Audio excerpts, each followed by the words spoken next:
on to this lecture. So Aristotle's Topics, Book 2, begins the practical art of topical argument. It gives commonplace rules for testing claims about accidental predication. So, roughly speaking, Topics, Book 2 is roughly equivalent to commonplace rules for arguing about accidental predication. Book 1 tells us what dialectic is. Book 2 begins showing us how to do it. Divide the claim, define the terms, test consequences, check opposites, compare likenesses, and avoid confusing qualified predication with absolute predication.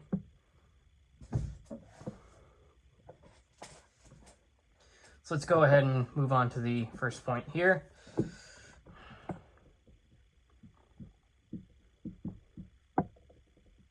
From Book 1 to Book 2. Book 1 introduced dialectical reasoning, generally accepted opinions, propositions, and problems, the four predicables, and the four sources of arguments. So Book 2 now begins the actual use of commonplace rules. So, stating this a bit more succinctly, Book 1 is about what dialectic is. Book 2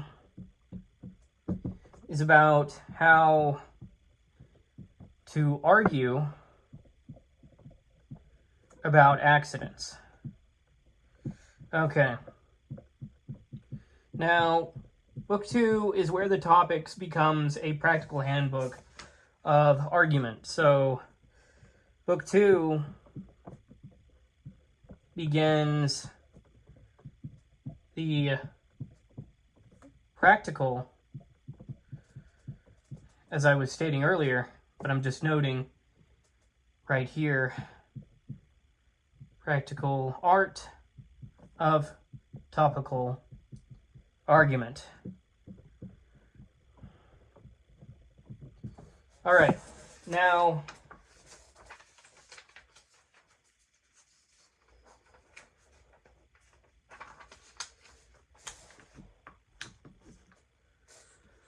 on the next point,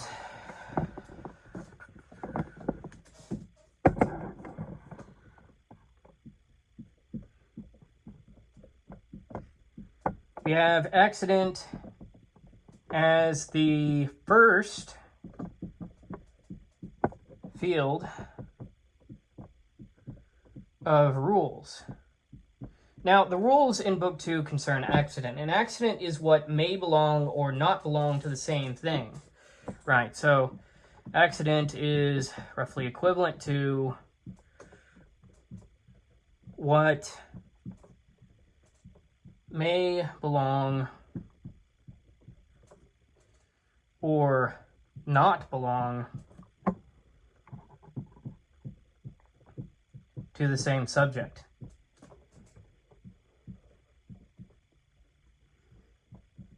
Some examples, it's like something could be incidentally white or sitting or just or pleasant. Now, accidental predication is unstable because it may be partial, conditional, temporary, relative, or qualified. Accidents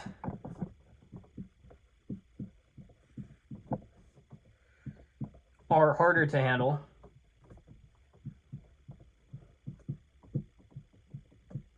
than definitions.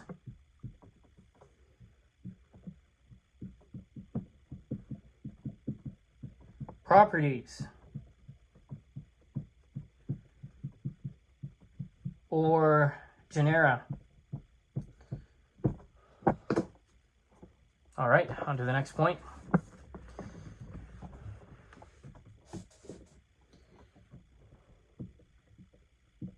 universal and particular problems. Aristotle begins by distinguishing universal and particular problems. So,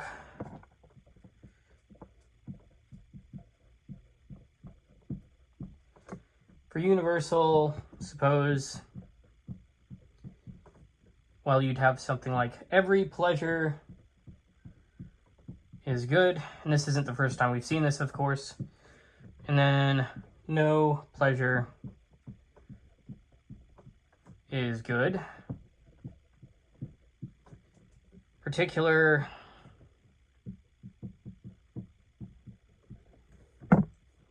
you'd have some pleasure is good.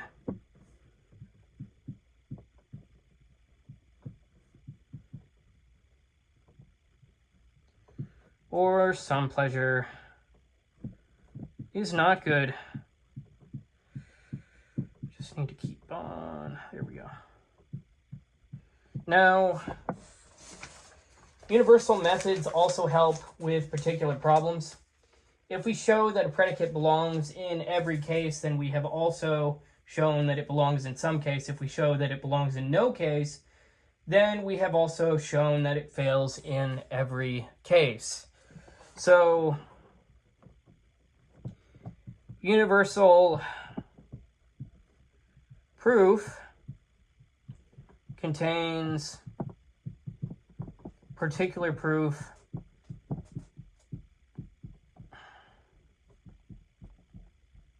within it. Right? Let's move on to the next point.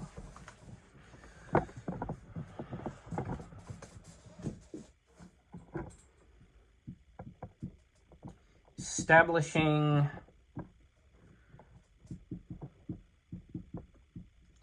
and overthrowing.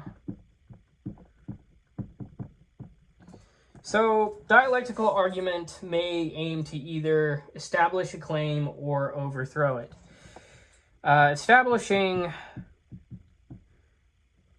is roughly equivalent to showing that the predicate belongs.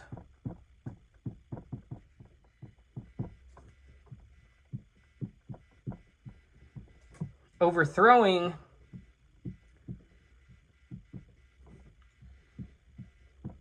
is roughly equivalent to, you guessed it, showing that the predicate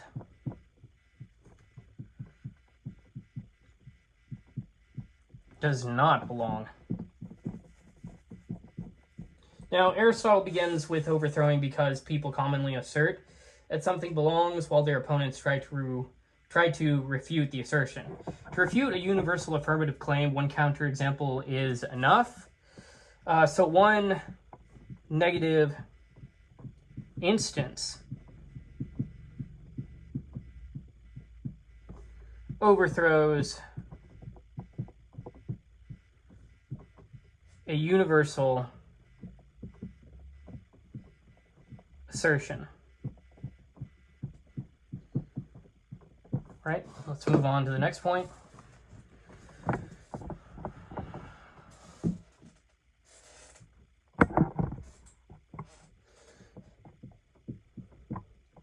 Why conversion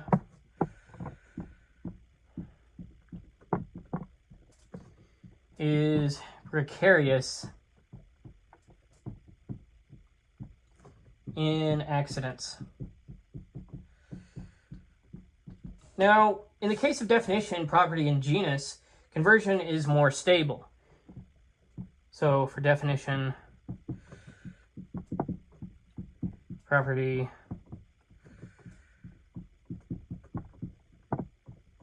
genus, you usually have stable predication. Now, but accident is different. For an accident, you have partial qualified or conditional predication.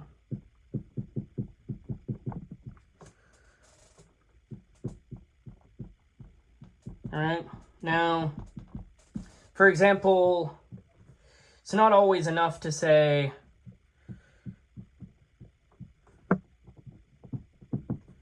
justice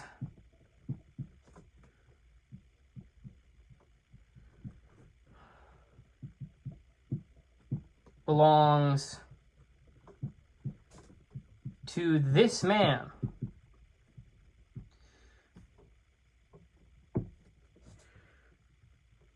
Because there's a potential reply. Someone may reply, justice belongs to him only in part. Now, accidents can belong in qualified ways. However, accidental predication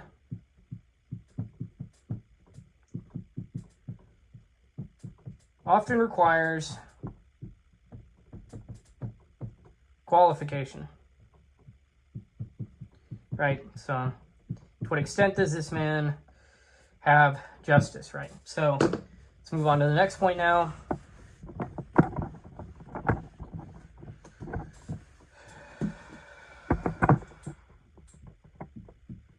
Two kinds of error. We've kind of discussed this a bit briefly before, but Aristotle distinguishes two kinds of error in problem. First, which is, well, we'll talk about his false statement right here. So a false statement says that an attribute belongs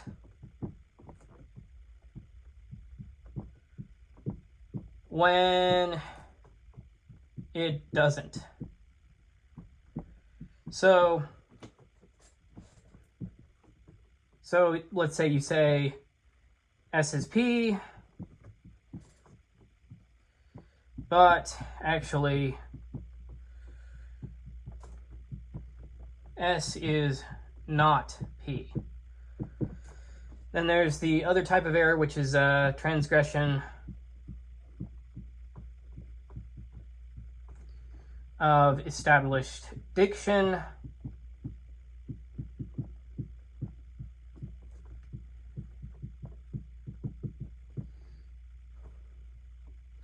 And that's whenever you use the wrong name for a thing. So, for example, calling a tree a man. Now, dialectical error can lie either in what is asserted or in how it is named. Bad predication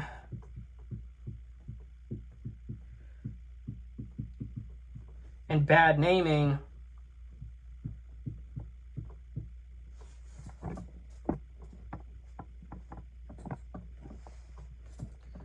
are different failures.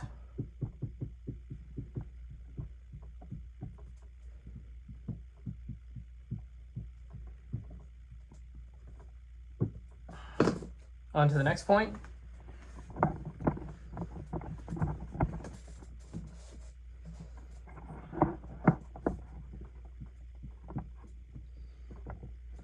Do not mistake genus for accident.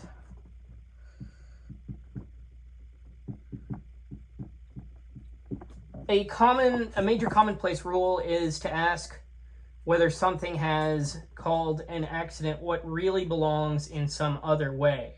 This mistake commonly happens with genera. So, for example, it's wrong to say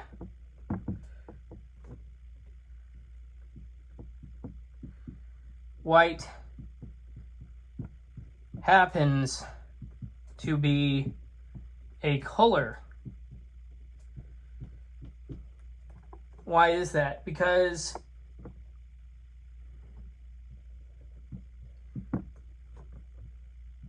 color doesn't accidentally belong to white. Rather,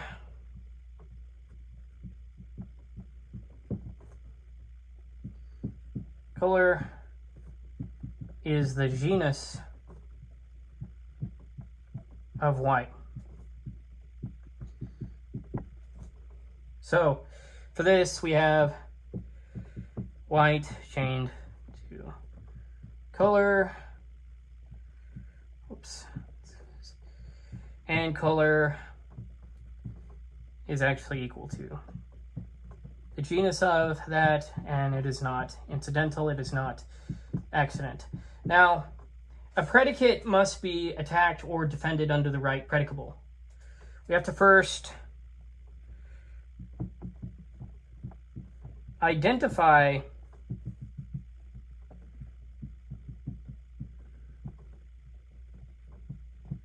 whether the predicate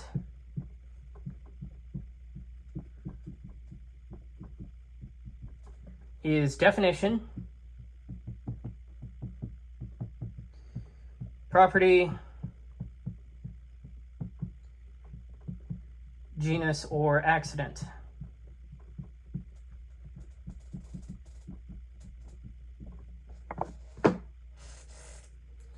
Right, let's move on to the next point.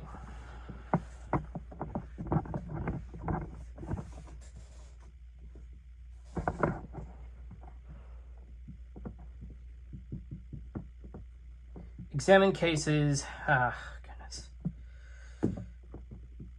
examine cases, species by species. Now, suppose someone claims, well, okay, so when a predicate is asserted or denied universally, Aristotle says to examine the cases species by species. So you have predicate, asserted, or denied universally. Then you've got to go and examine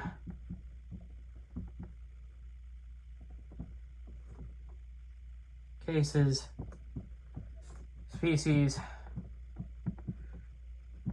by species. So begin with the primary divisions, then proceed down to the more specific cases. So for example, let's suppose someone says, someone claims the knowledge of opposites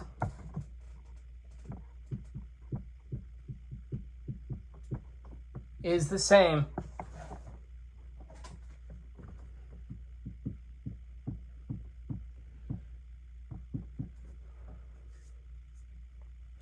Well,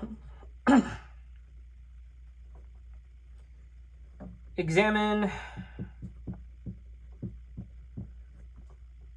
kinds of opposition.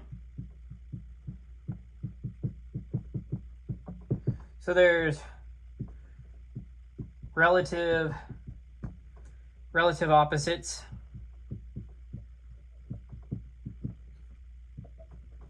contraries, privation and possession,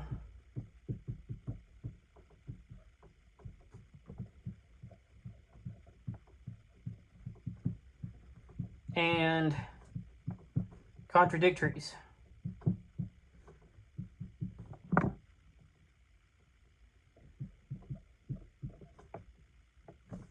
Then divide further if necessary.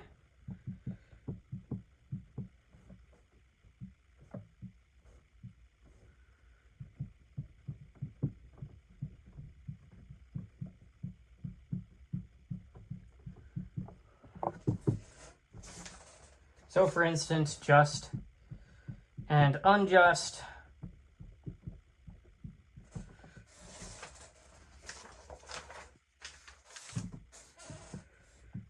Double and half. Blindness and sight. Being and not being. That's how you examine these cases, right? You break them down over and until you can see something. Well, I don't want to go so far as see what you want to see, but find something that might help you look at the thing more clearly. Now, to overthrow a universal claim, you find one division. You find one division where it fails. So, if you were trying to do that, you divide. Since we're examining that particular thing, you divide the universal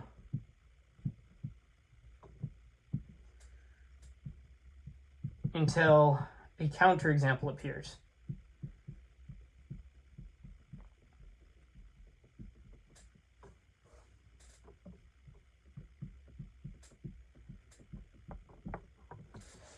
All right.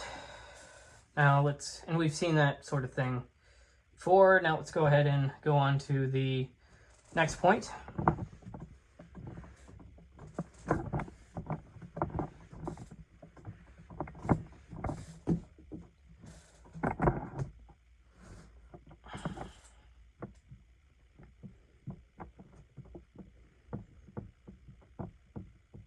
The constructive.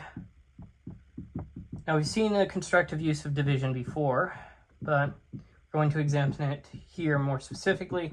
So the same rule can also be said, be used constructively, right? So if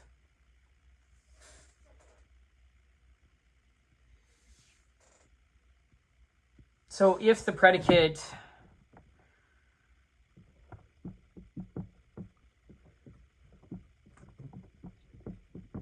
appears to hold,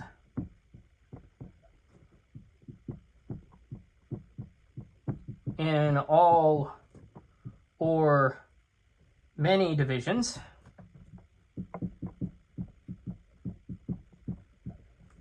we may press the opponent to do one of two things. One, assert the universal claim,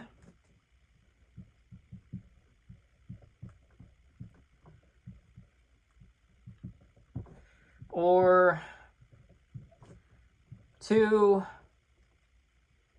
give a negative instance.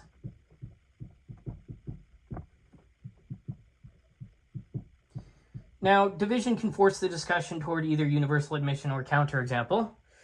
So a good division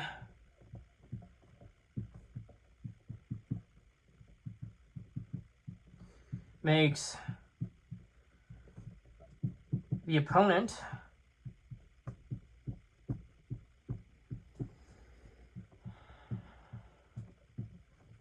choose between concession and exception. On to the next point.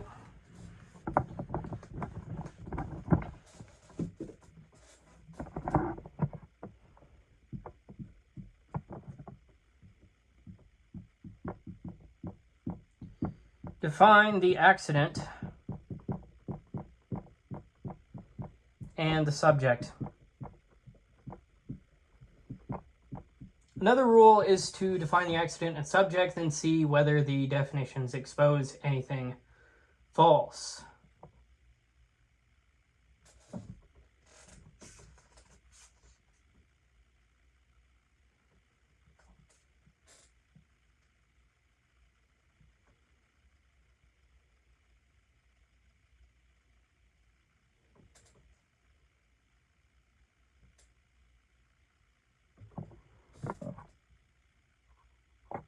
So we'd go, okay, define the predicate.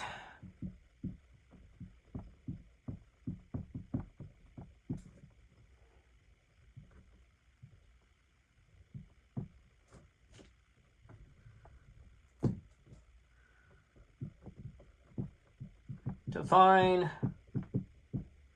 the accident. Define subject. Compare definitions.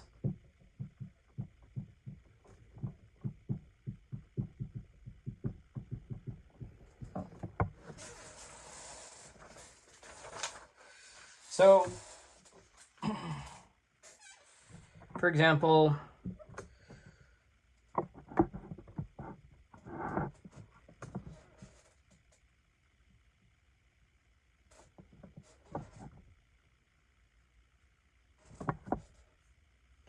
let's suppose we ask the question, okay, can a god be wronged?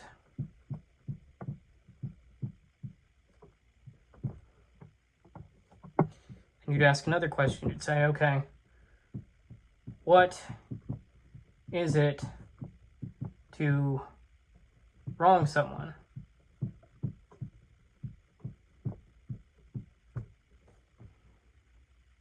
Now suppose we have a definition here, which is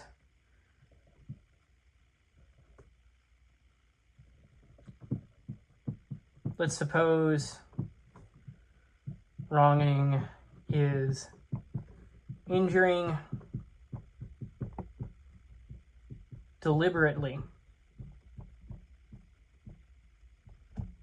Okay, I ran out of room, so I'm just going to erase that, try again. Injuring deliberately. Then a god cannot be wronged, right? So a god cannot be wronged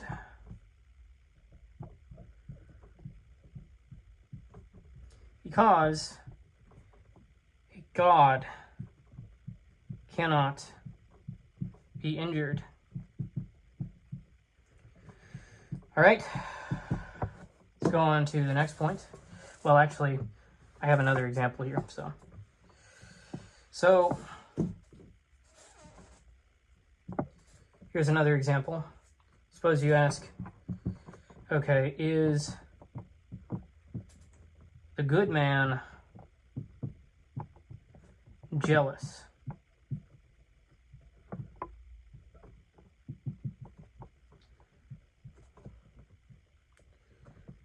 Ask, what is jealousy?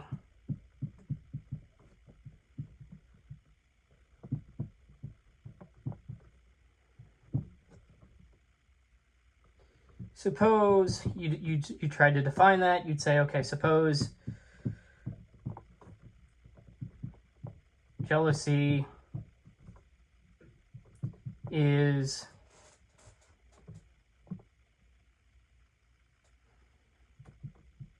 pain at the parent success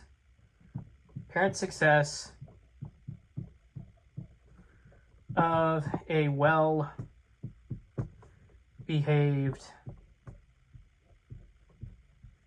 person.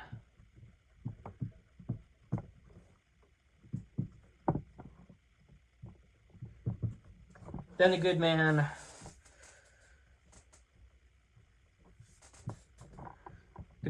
is not jealous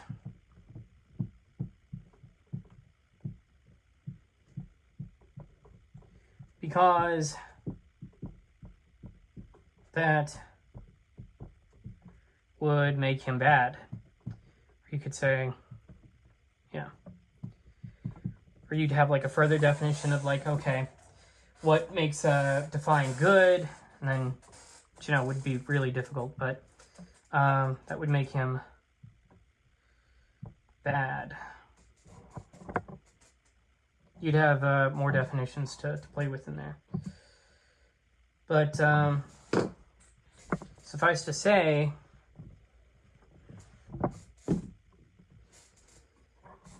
definitions reveal whether an accidental predication can stand. So when the surface claim is unclear,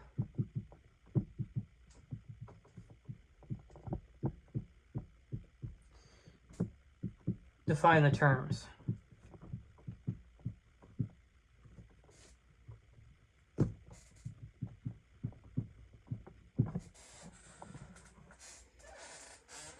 Right, on to the next point.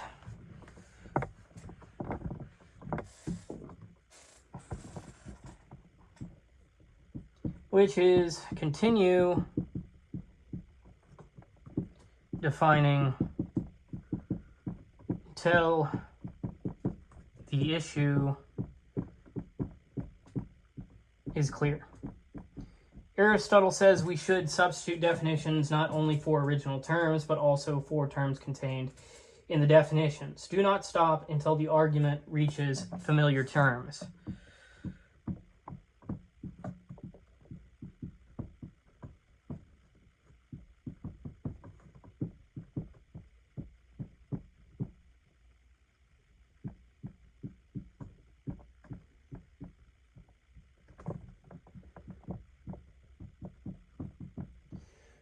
Now, definitions may need to be unpacked more than once.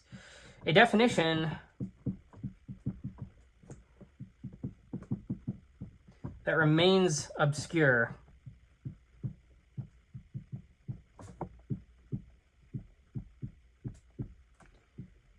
has not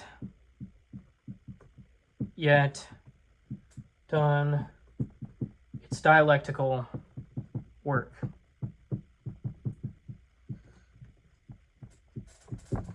All right, now on to the next point.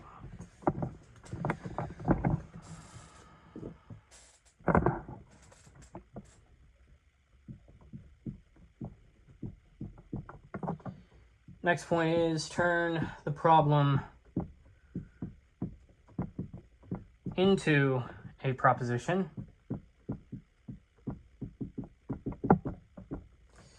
Aristotle also advises us to make the problem into a proposition and then bring a negative instance against it. So, you want to turn a problem to proposition.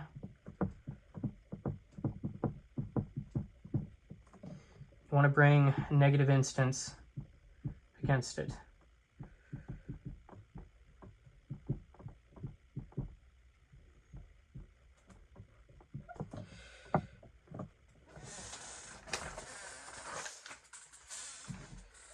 So, for example, let's say you have a problem here. Is every S P? Now, the propositional form of that would be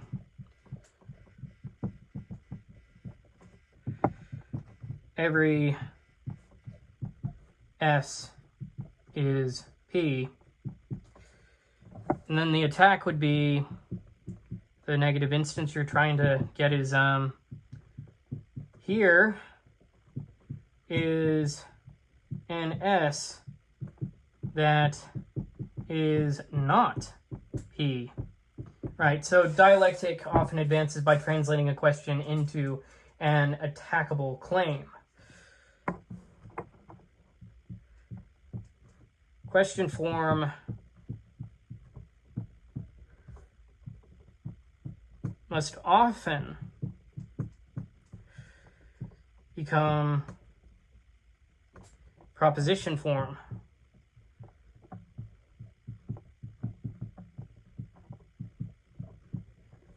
before it can be tested.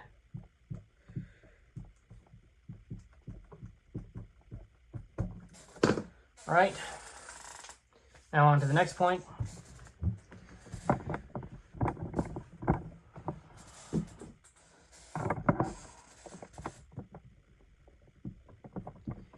Ordinary language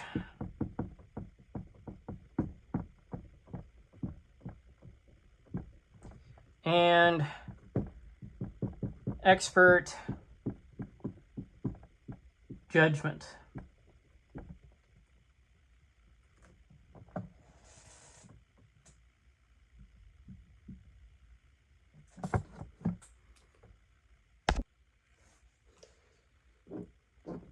Now, Aristotle distinguishes ordinary naming from expert factual judgment. We should use names as most people use them, but when deciding something really is of such and such a kind, we should follow those with knowledge. So it's an important rule there. So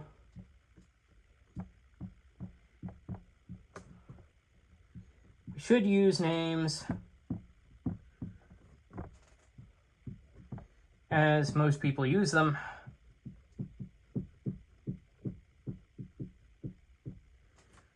But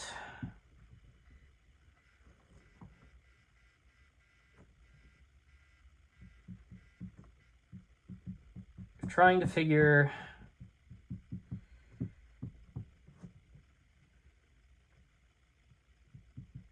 if something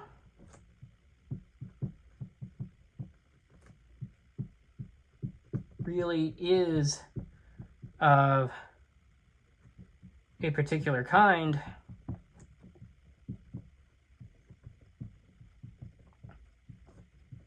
then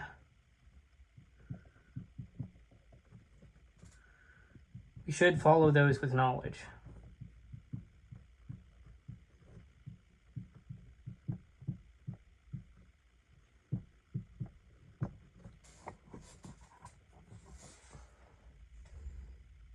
So, for example, you should use the term healthy as ordinary people use it.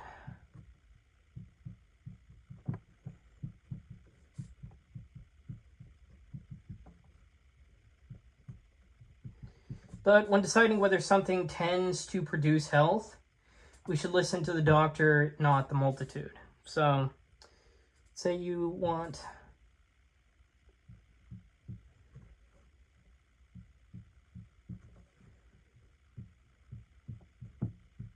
something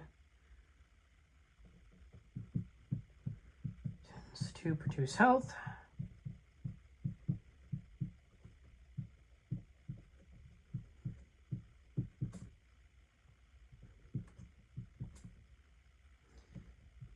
Need a doctor. So, and not some dude. Now, dialectic often advances by,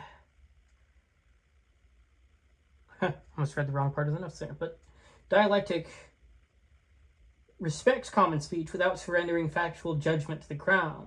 The crowd, not the crowd. So you name by common usage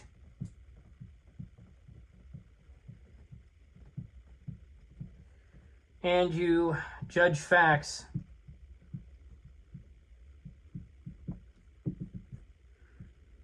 by expertise.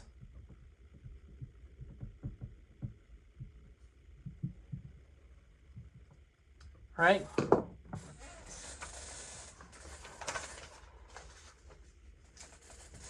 Let's move on to the next point.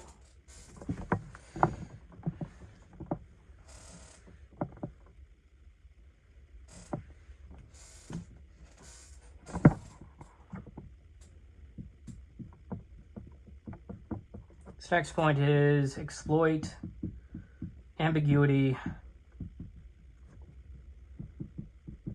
carefully.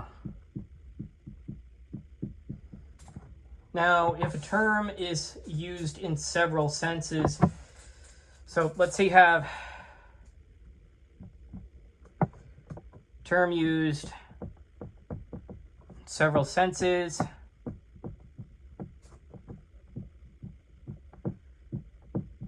and the difference is unnoticed. Well,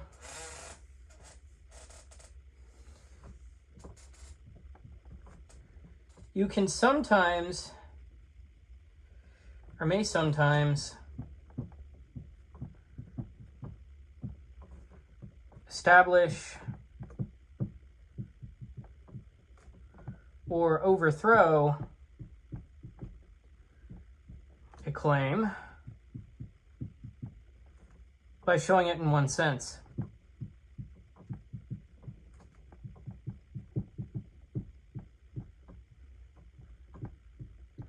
Now, but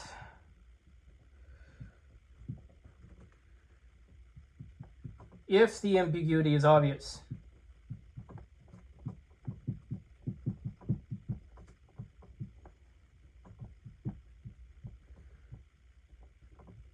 then one must distinguish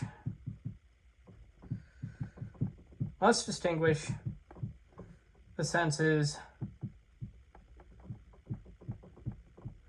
before arguing. All right. Let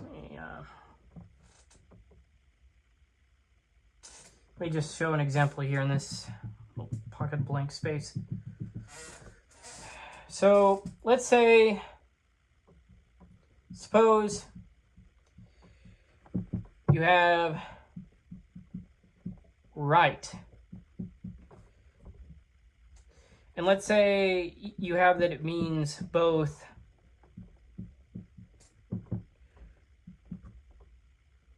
expedient and honorable. Yeah, and I'll switch in between British and American spellings often, so.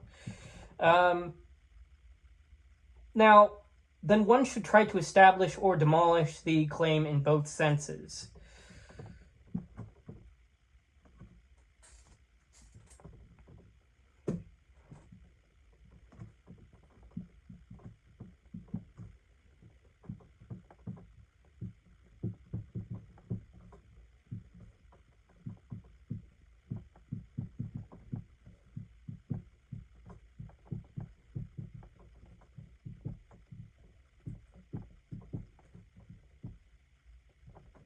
Those senses. Now, if that's impossible,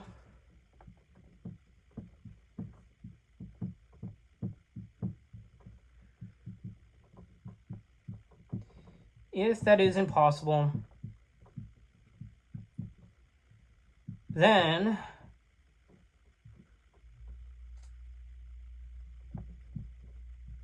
one must clearly sense, or one must clearly say which sense is being used.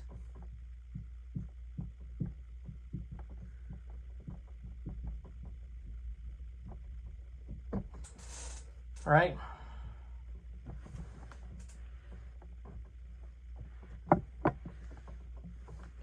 So as a fleeting point here from this point, ambiguity is both a danger and a dialectical opportunity. Hidden ambiguity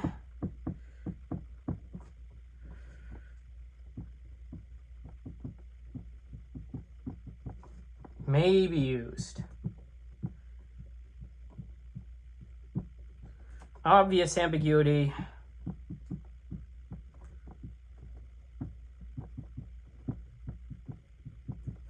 must be distinguished.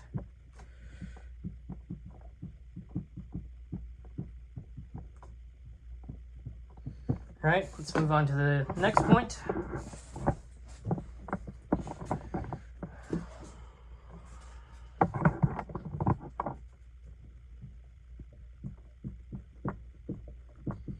distinguish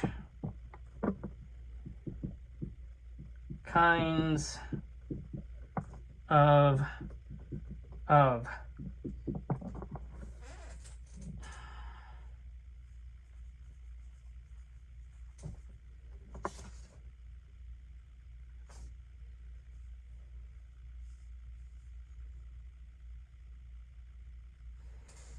So Aristotle analyzes phrases such as the science of many things is one. Now, the phrase of many things may mean several things. So, for instance, one, it could be of an end, or of a means to an end, or of two ends,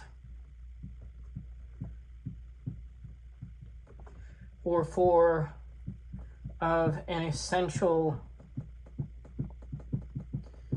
and accidental attribute.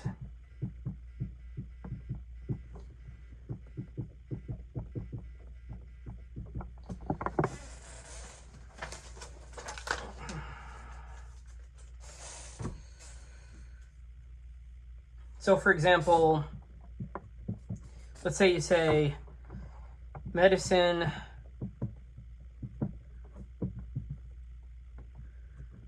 is of health and dieting. So, health, in this case, would be the end. Dieting is equivalent to means to the end. Let's look at another one.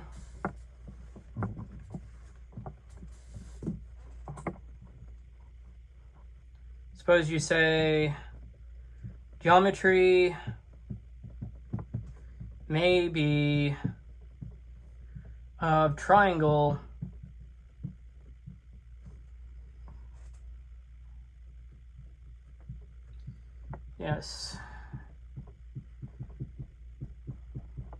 essentially, and of equilateral triangle accidentally.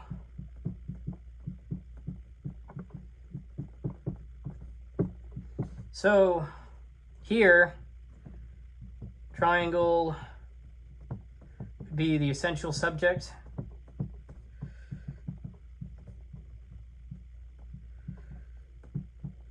while equilateral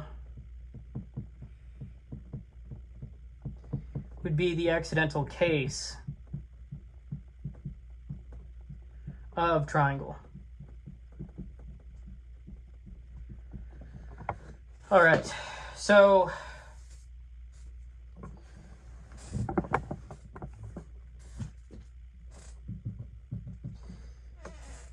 relational phrases often hide several logical relations. The word of must be interpreted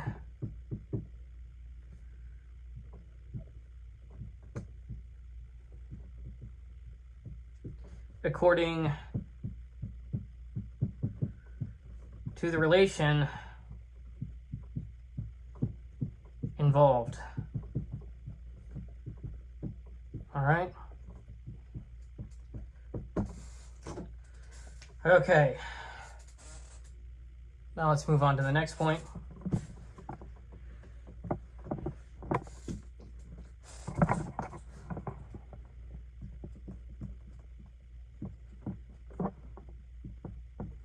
Desire as an example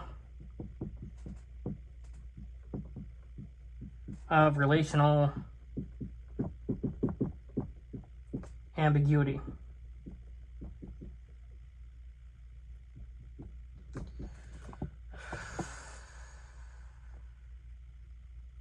Now, Aristotle applies the same rule to desire. So let's suppose you have, for example, desire of X.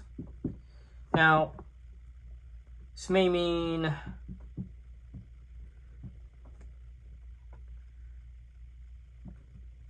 desire of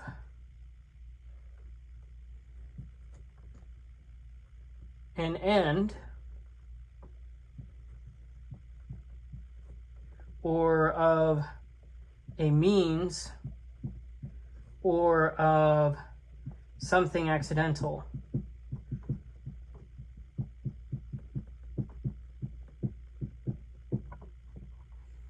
Example, so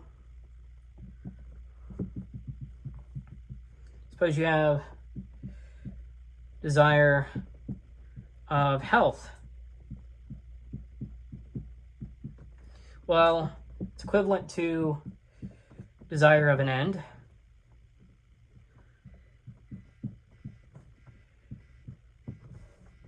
Suppose you have desire of being doctored.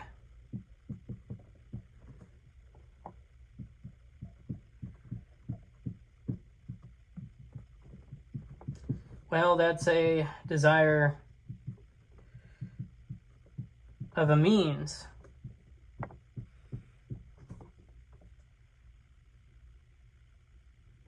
Now, a sweet-toothed person may desire wine, not because it is wine, but because it is sweet. In that case, desire of wine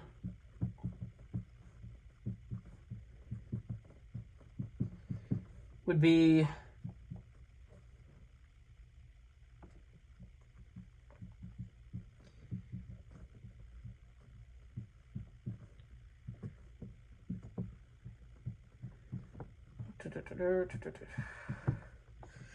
accidental desire. Now, many relational terms must be divided by the role of their object. So, ask whether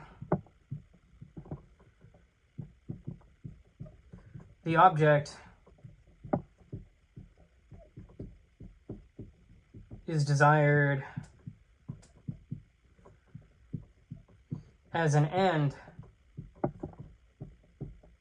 means, or accident.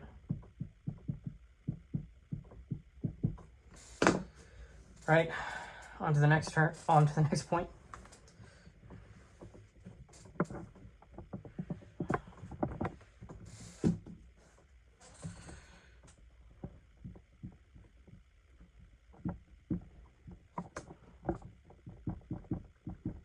Substitute familiar terms.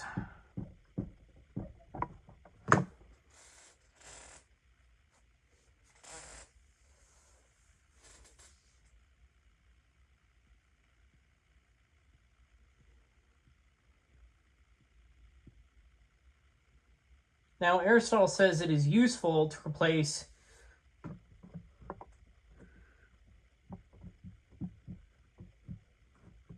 an obscure or elevated expression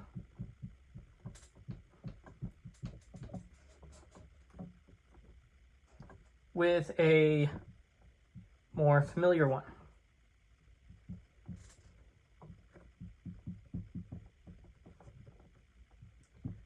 Pause here for a bit.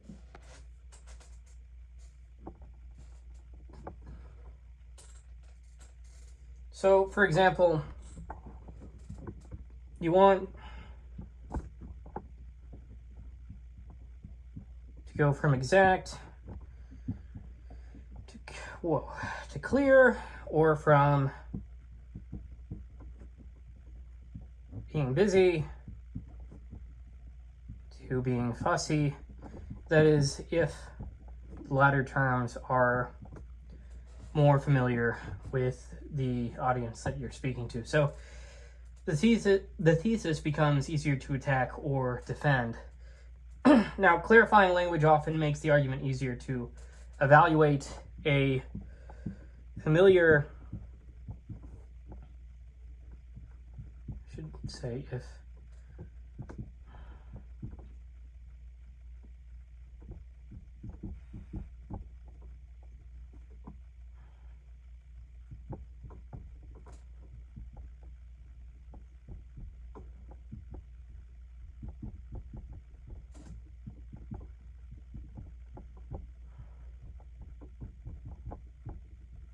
now a familiar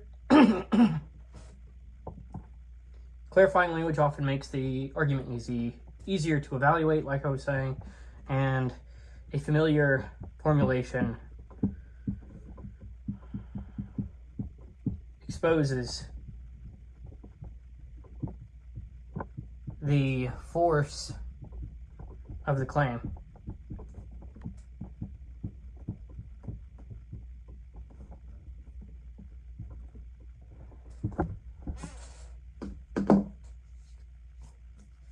On to the next point.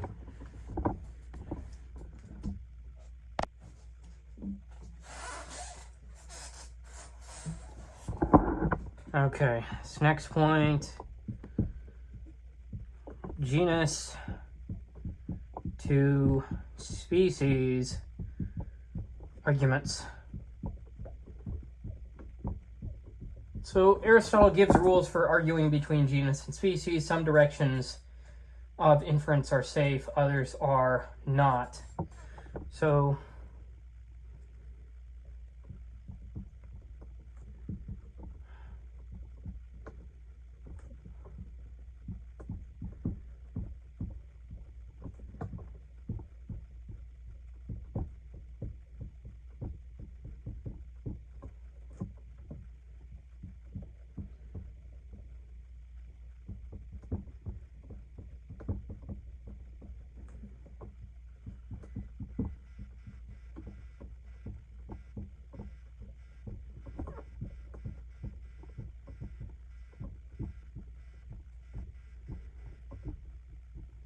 now,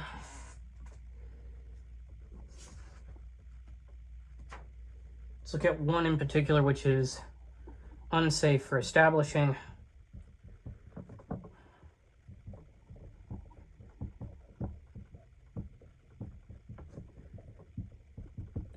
Now, from the fact that a genus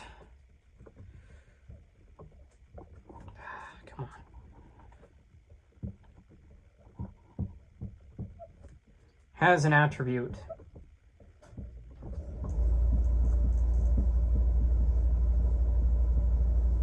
it does not follow that every species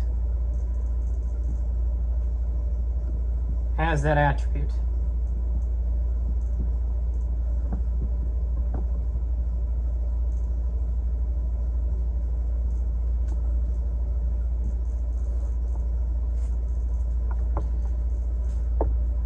So, say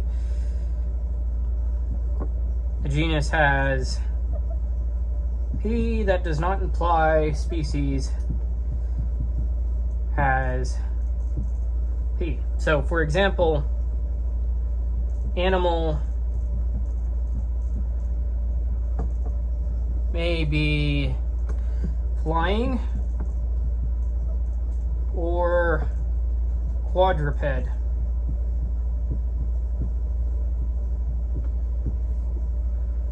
It doesn't follow that man is flying or quadruped.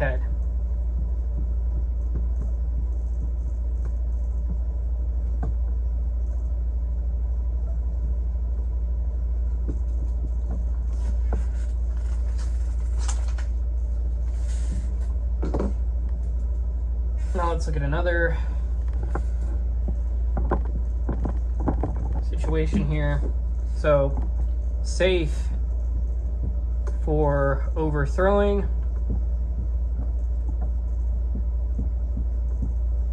So, if an attribute does not belong to genus, it does not belong to species. So, let's say genus lacks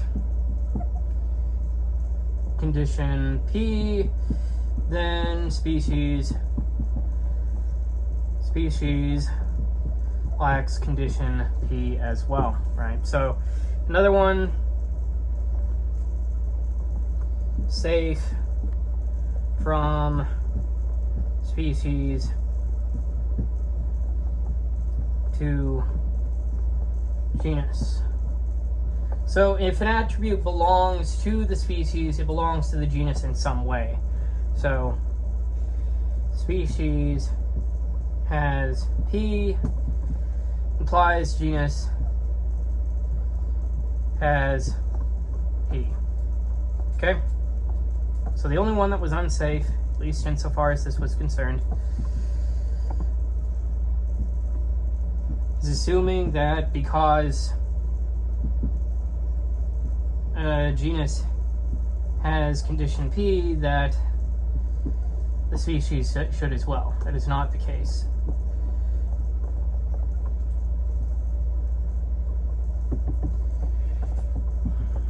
So, arguments between genus and species must respect direction, do not infer too much from genus to species.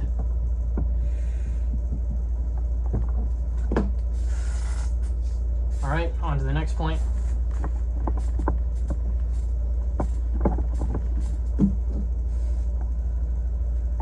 All right.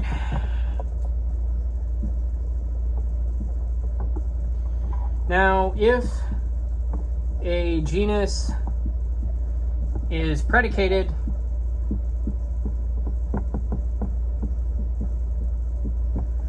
then some species must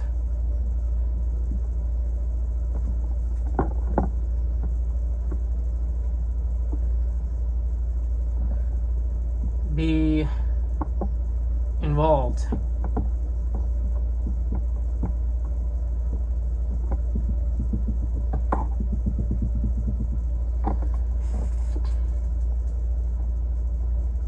So, if a genus is predicated of something,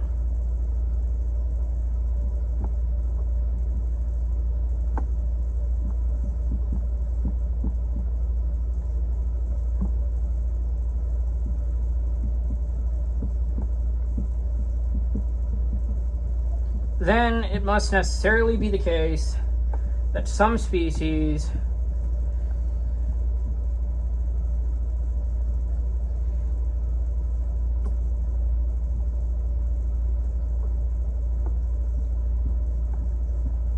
under the genus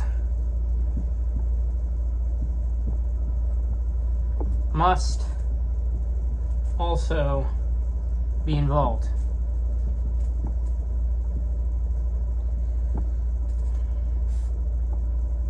So, for example,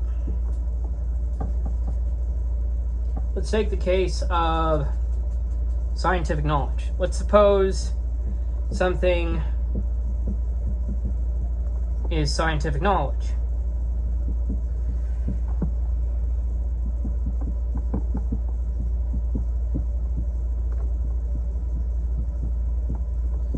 Then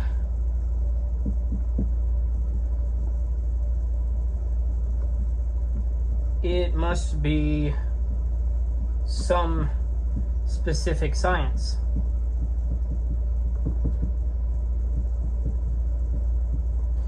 Right, so this could be like grammar, or music, or medicine,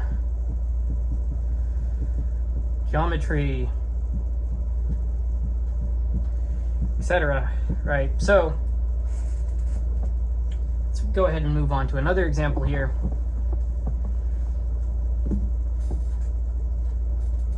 So let's suppose the soul is said to move.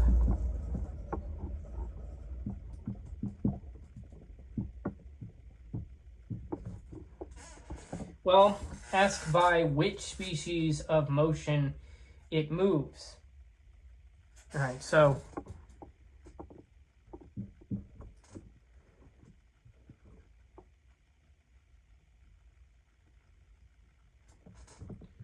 soul either generates, destroys,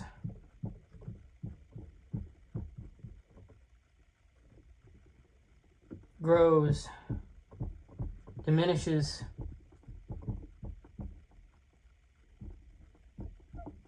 alters, or changes place.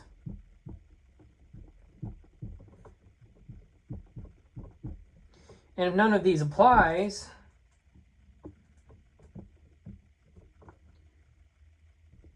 if none, then soul doesn't move. Then the soul doesn't move. Now,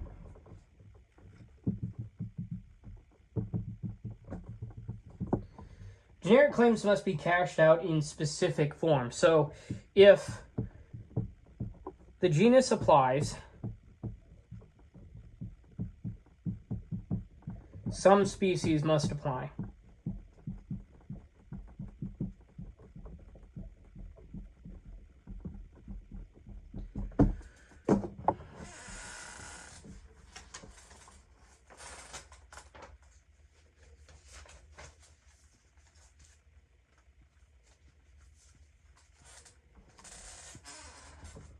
On to the next point.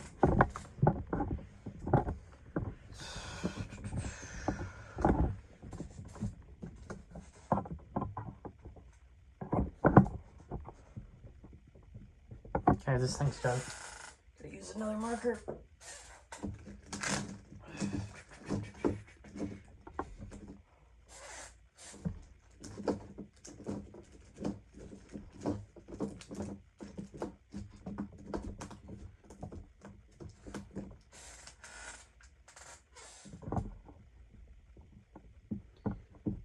So this next point is if stuck,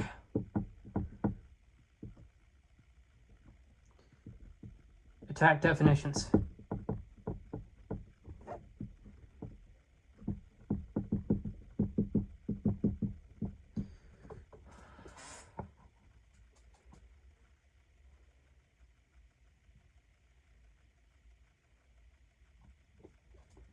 Now, if you're not well equipped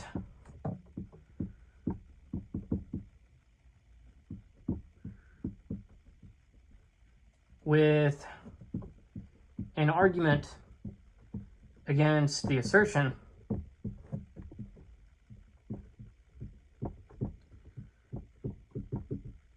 Aristotle says, look among definitions, real or apparent.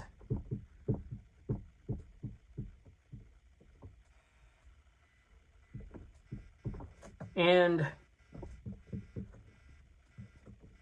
if one definition isn't enough,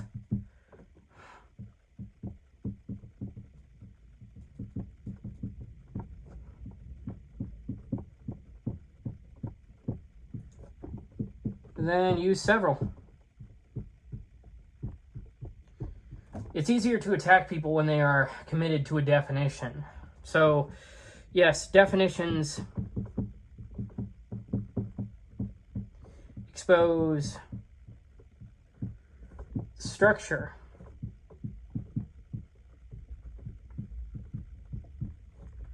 of a claim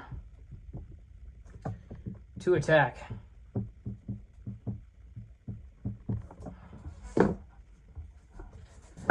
All right, on to the next point.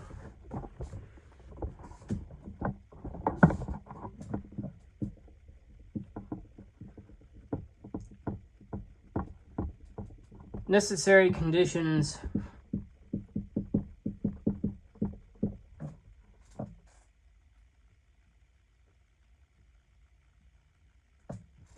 and consequences.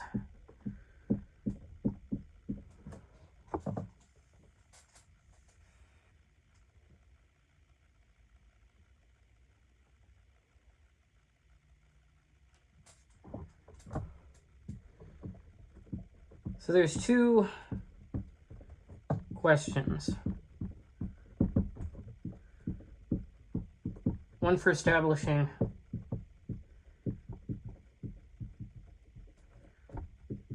and one for overthrowing. Okay. At this point, I'm just going to put a jumbled... If I reach the edge and I can't spell a thing, but I say a thing, I'm just going to keep it a jumbled thing at the end. I'm not going to just go back and erase it and rewrite it. It's a waste of time.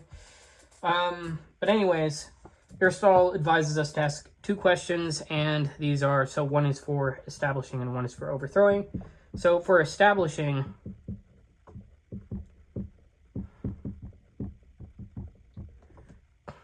That is, what condition, if real, would make the thing in question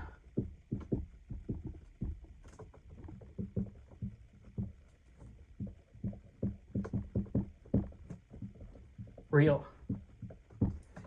So, suppose A implies B, you get A, right? Therefore, B, right? Now,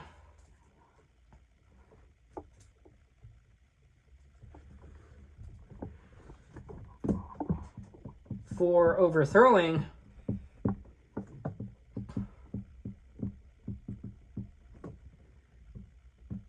what follows if the thing in question is real?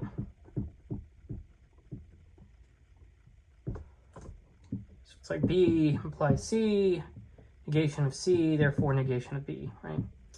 Now, a claim can be tested by its necessary conditions and consequences. To establish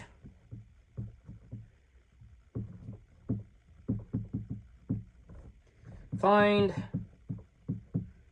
what entails it. To overthrow,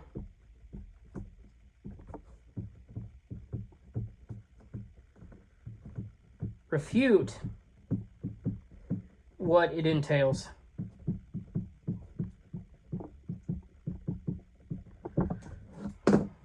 On to the next point.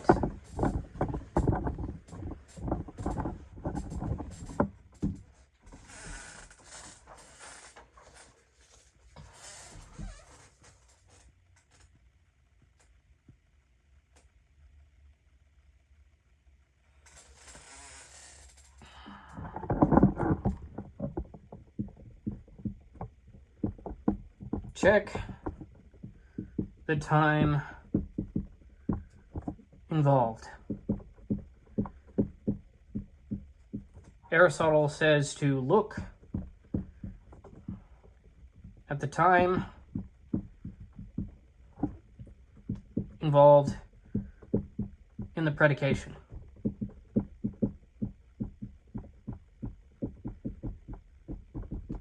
So, for example, in the case of nourishment and growth, someone may say, what is being nourished necessarily grows.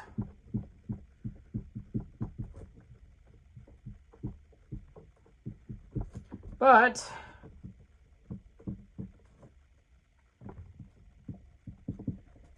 animals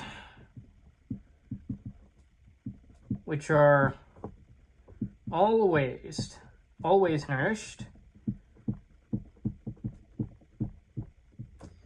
may not always grow. Then there's another example. Someone might say, knowing is remembering. Particular jab at somebody with that. But remembering concerns the past.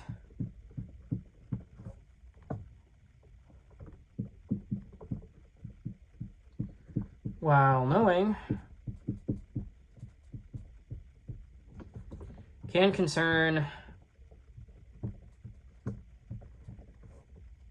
past, present, and future.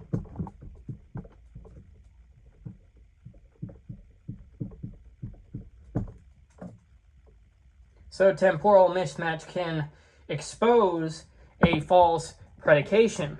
Always ask whether the predicate and subject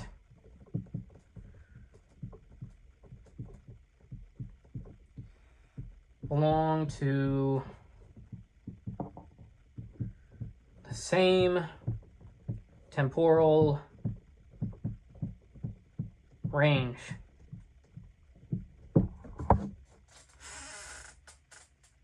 All right, on to the next point.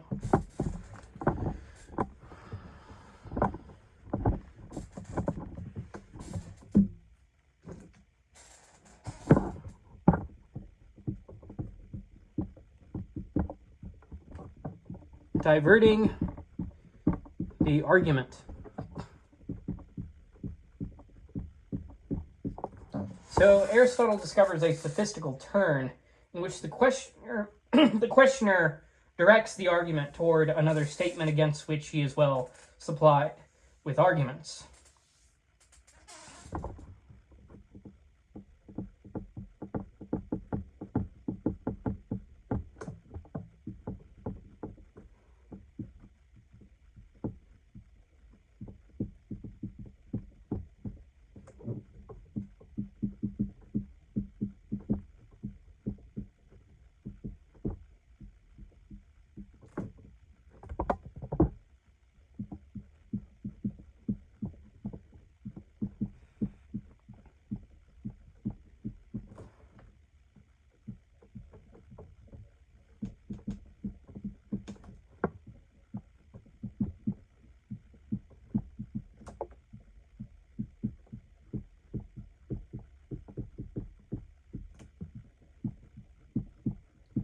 This may be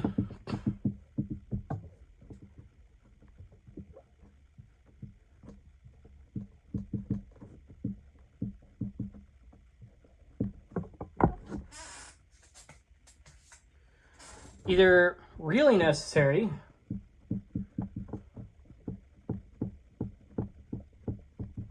apparently necessary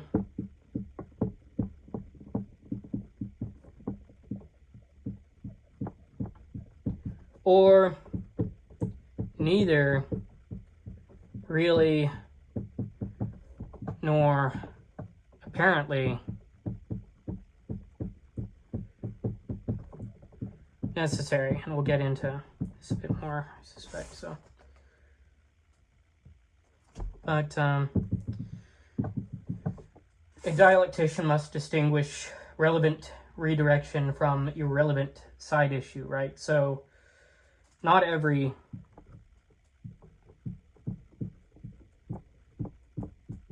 victory on a side issue is a victory over the thesis, right? So that's what I was... There we are.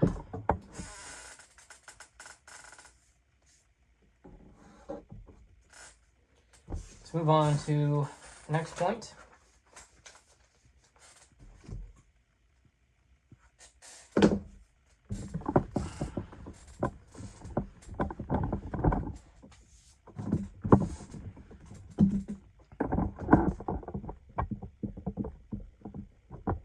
Use consequences of a statement.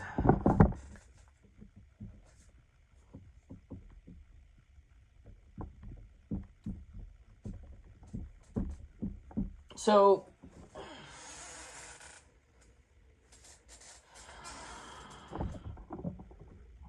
anyone who makes one statement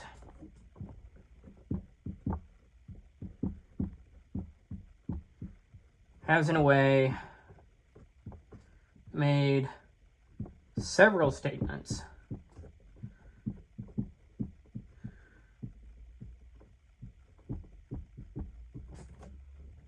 Because statements, well,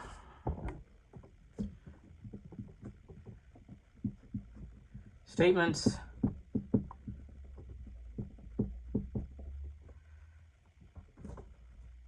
because the statement has necessary consequences.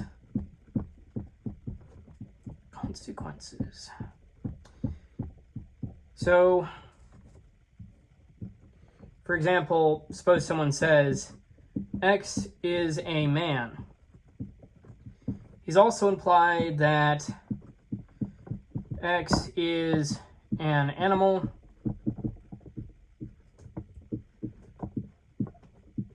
X is animate, X is biped,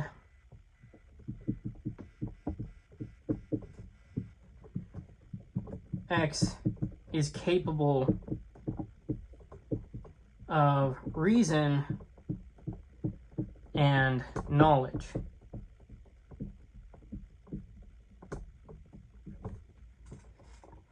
Now, to attack a claim, attack what it necessarily implies. Demolishing a necessary consequence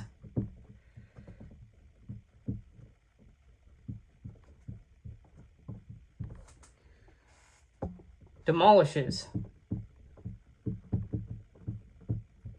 the original claim.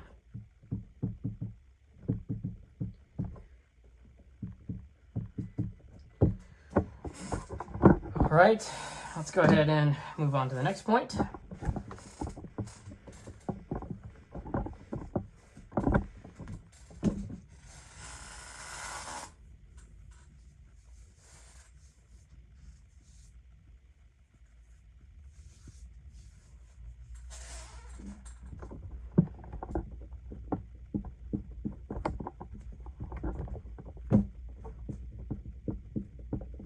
Use exhaustive alternatives.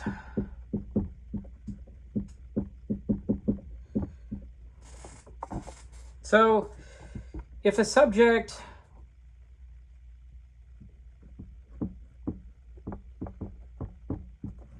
must have one and only one of two predicates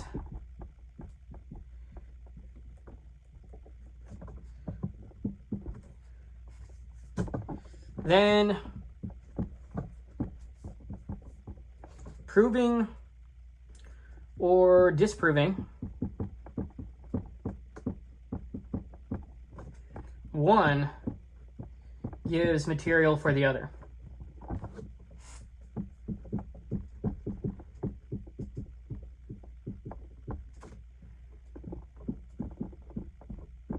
For example,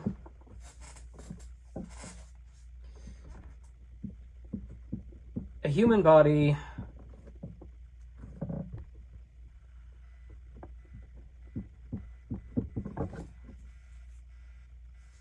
may have health or disease. Right, so if one is present,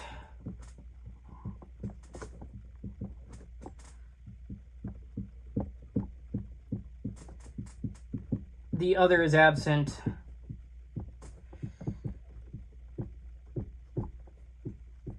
and vice versa.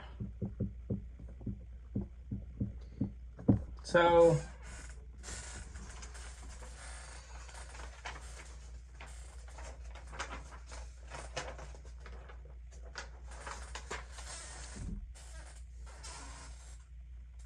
pattern of this as well. Okay, say S must be either P or Q. P implies not Q, not P implies Q. Right?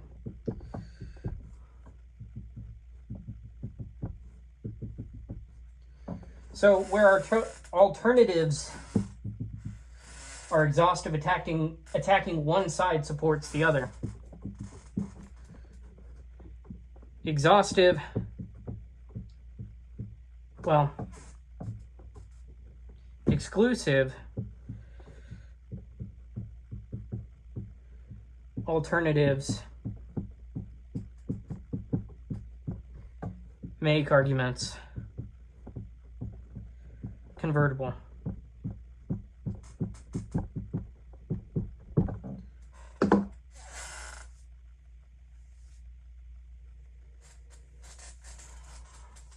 On to the next point.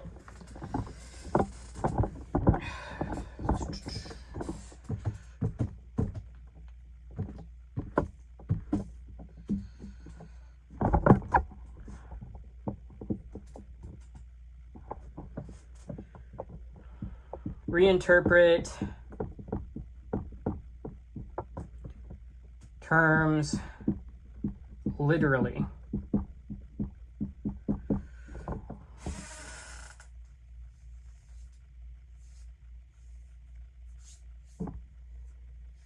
So Aristotle notes that one may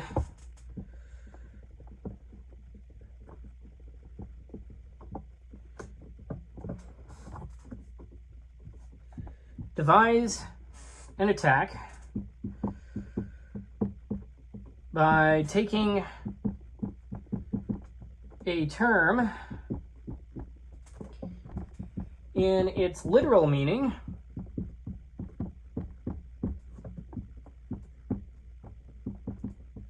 rather than its established meaning.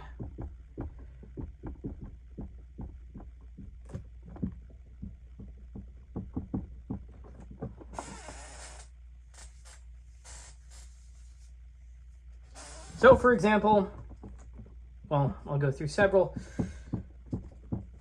Suppose you have strong at heart, phrase strong at heart.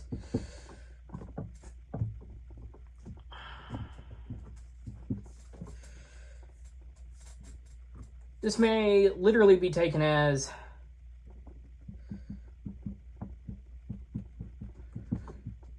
having a strong heart instead of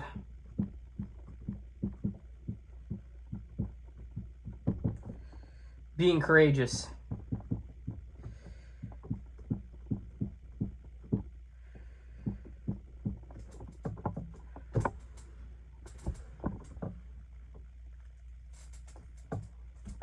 Likewise, well-starred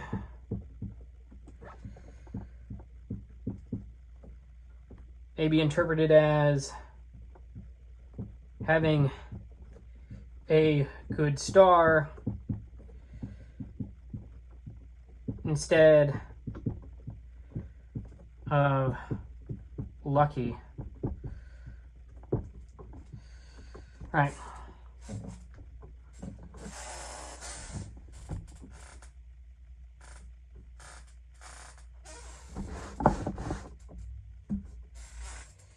So, literal reinterpretation can expose tensions in language, though it may also become merely verbal.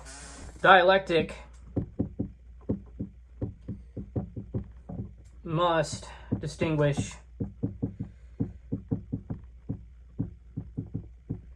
real analysis from verbal play.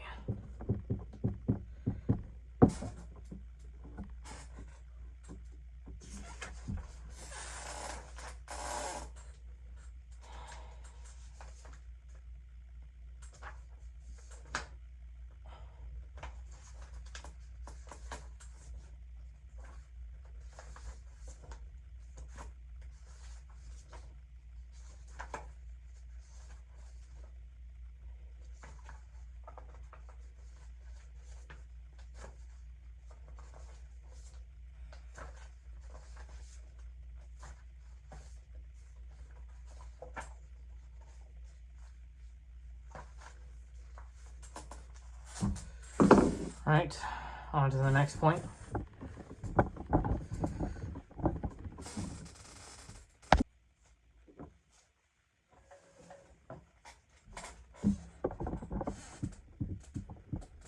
Necessary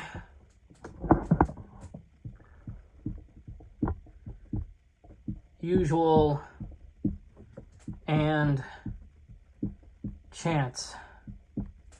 So Aristotle distinguishes three modes of occurrence, which are good analogous to what we've already discussed before, and these are, well, for one, necessary.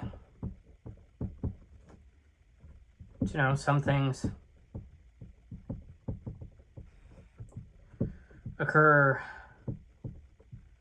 of necessity.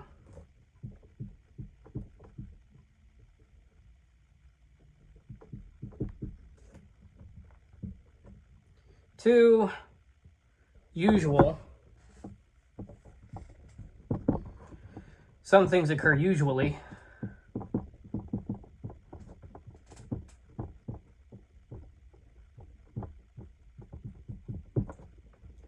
Three, chance. Some things occur, however,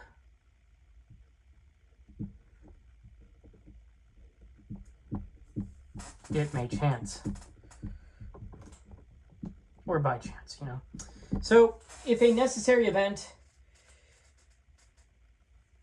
is said to occur merely usually, that is a mistake. If a usual event is said to occur necessarily, that is also a mistake. If a chance event is said to occur necessarily or usually, that is also a mistake.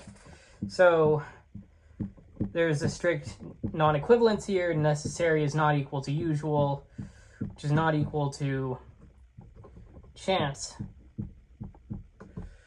So many errors come from assigning the wrong modal strength to a predicate. So ask whether the claim is necessary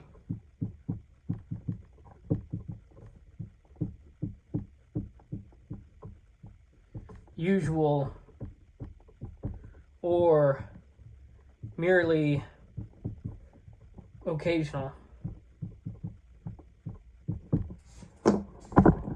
On to the next point.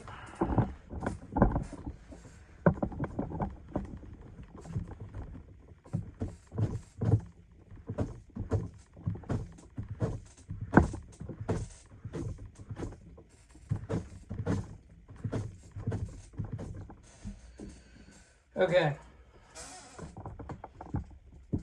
Do not predicate an accident of itself. Now, Aristotle warns against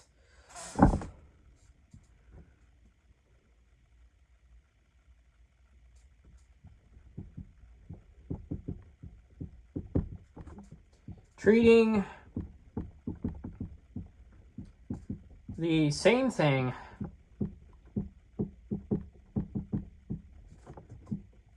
as different merely because it has different names.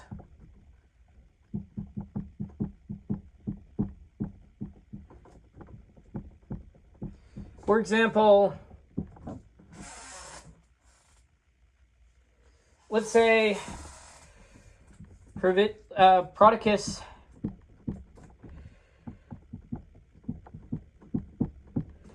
divides pleasures into joy,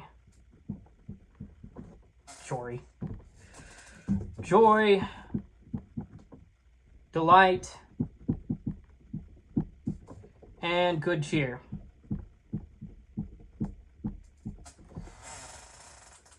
Now, suppose that these are merely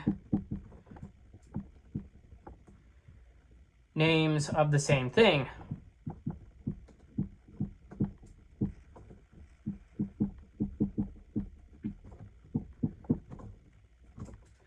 Then it would be a mistake to say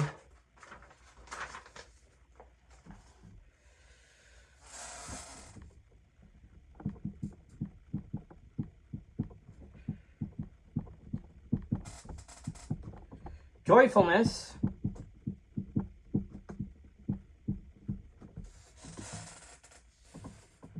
is an accident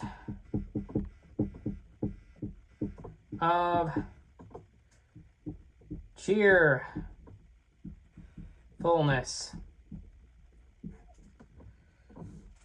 That would be making something an accident of itself. Different names do not necessarily mean different things. Don't mistake verbal plurality for real distinction.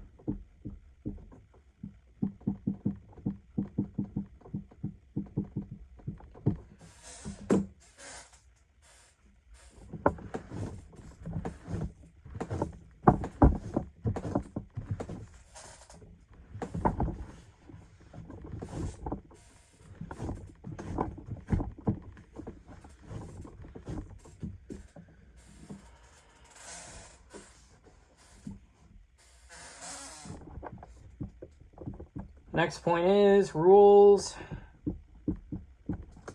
from contraries.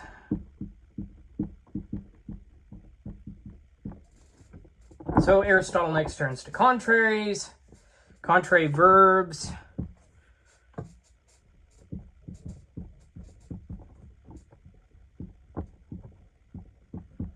and contrary objects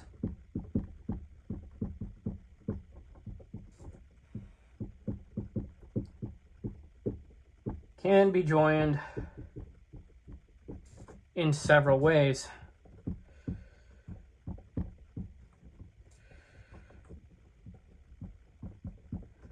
So some examples of that: doing good to friends, doing evil to enemies, doing evil to friends, doing good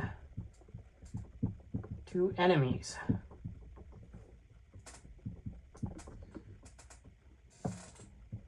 Now, some of these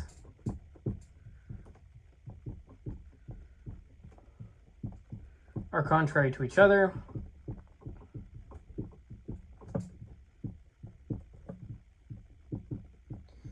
And some are not. Now, the same course may have more than one contrary.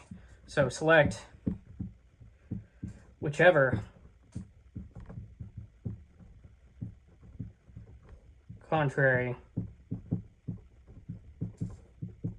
is useful in attacking. So I should say rule up there instead of rules, right? Attacking the thesis. Now, let's move on to the next point, which is, in fact, another such rule.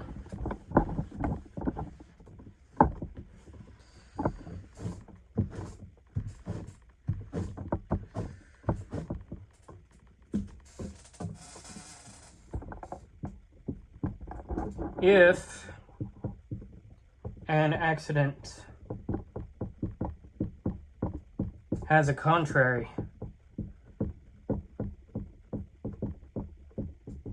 test the contrary.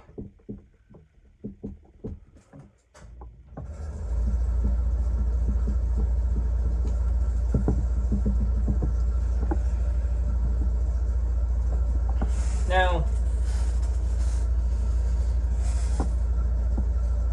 if the accident has a contrary,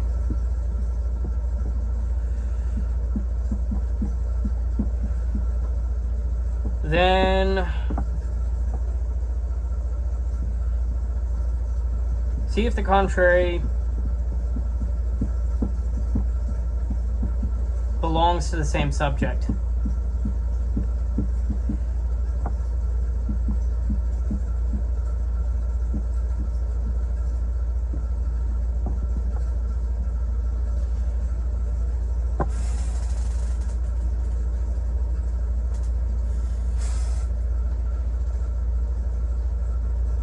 If the contrary belongs,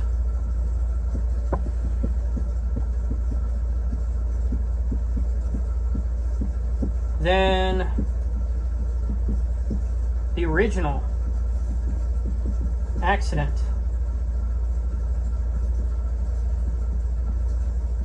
cannot belong.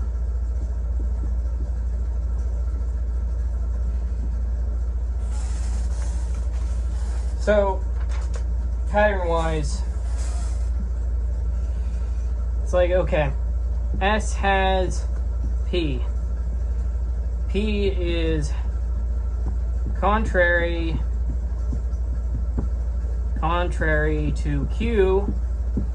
S has Q, therefore S does not have P.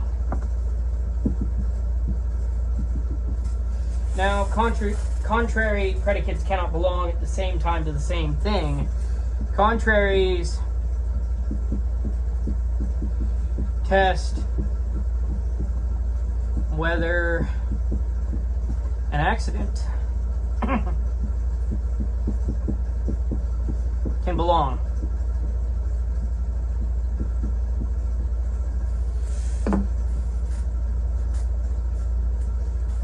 All right, let me just erase this and move on to the next point.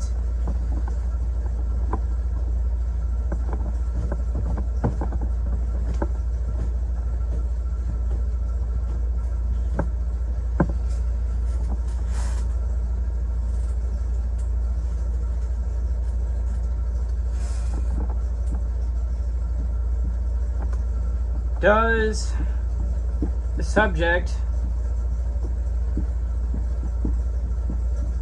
admit the contrary?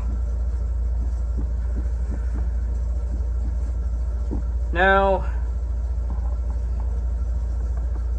if an asserted accident has a contrary,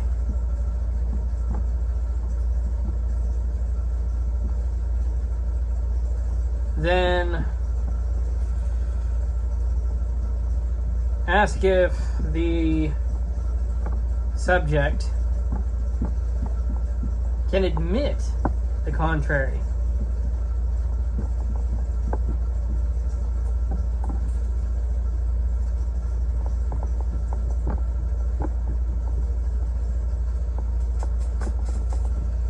This is useful especially for establishing possibility.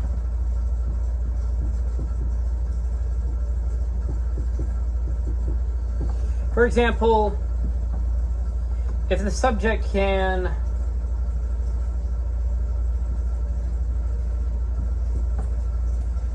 admit friendship,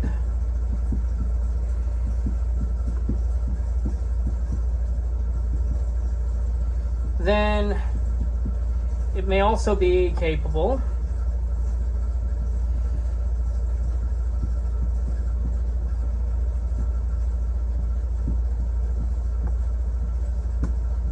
of admitting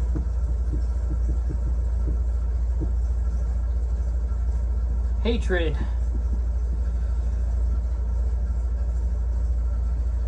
depending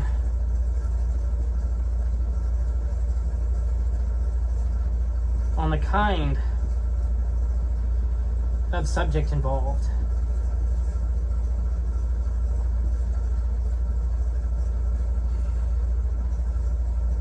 Now, showing that the subject can admit the contrary may show that the asserted accident is possible, if not actual. Capacity for contraries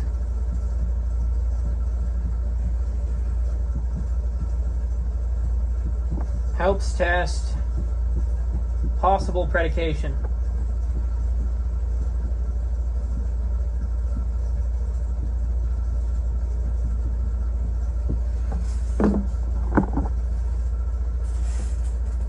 All right, on to the next point.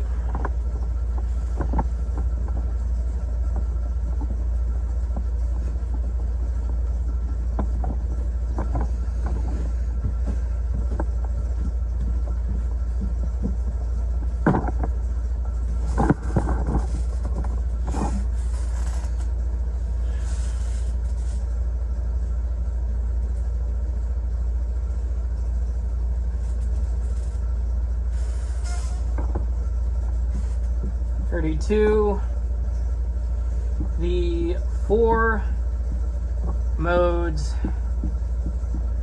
of opposition.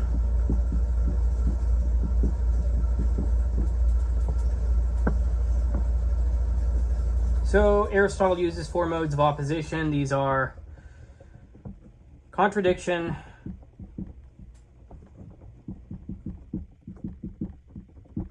contrariety,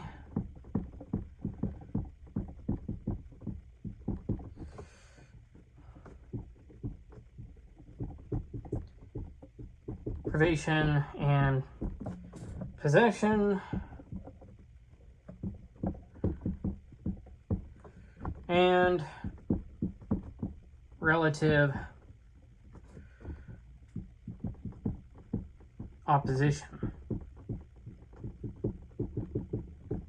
It's a lot of reiteration, but sometimes it's necessary to move forward.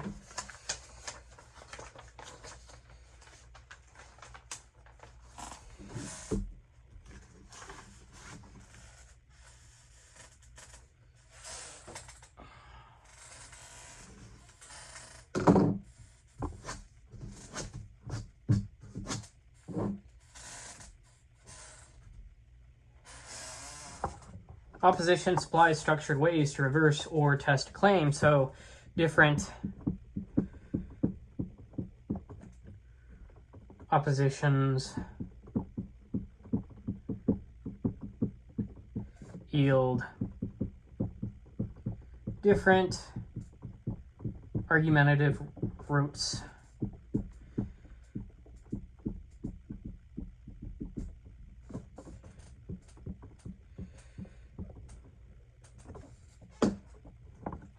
On to the next point.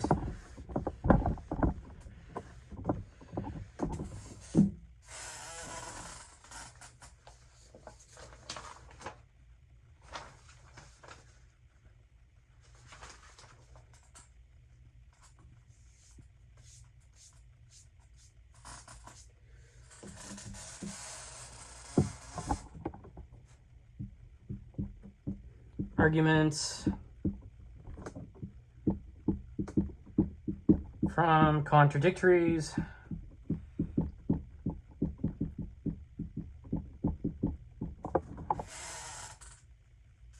in contradiction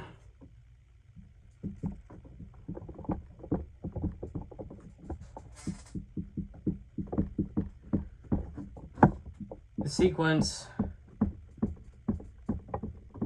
is converted.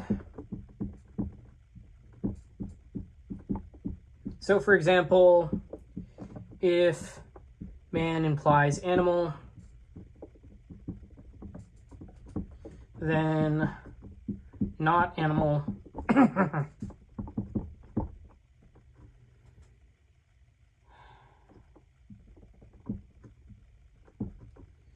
implies not man. Right, so the pattern there would just be S implies P, therefore not P implies not S. Contradictory opposition gives a powerful form of reversal if the predicate is denied.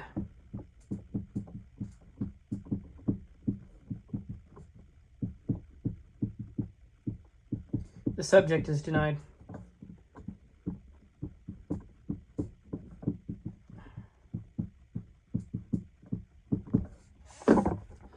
On to the next point.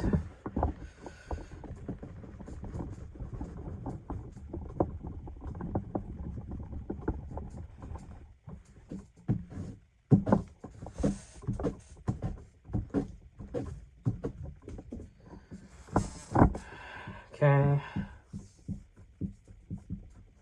Arguments from contraries.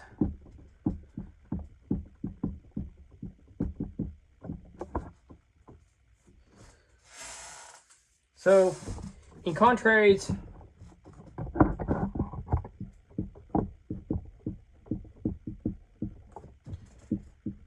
the sequence is often direct. For example,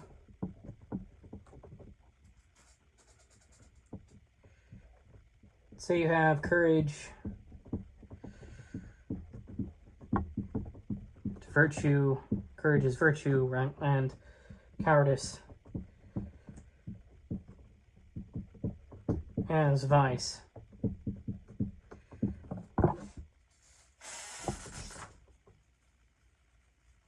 Likewise,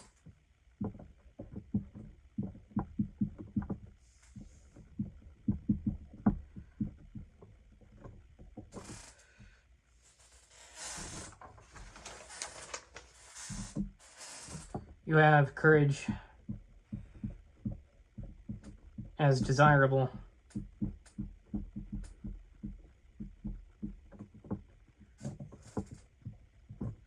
And cowardice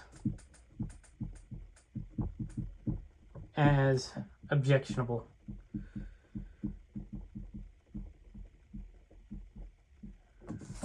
If the contrary of one term follows the contrary of another, that may support or undermine the original claim. Contrary sequences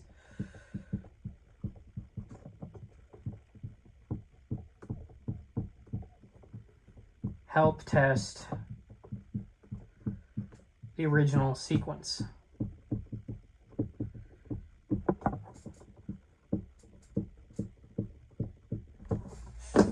On to the next point.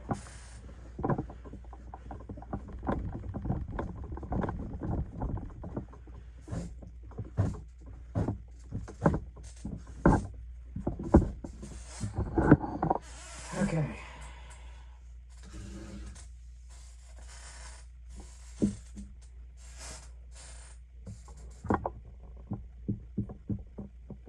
Privation and possession.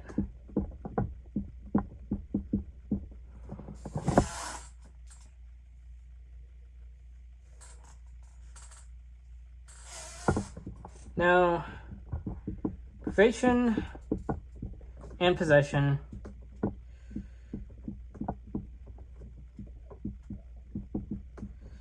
also yield direct sequences.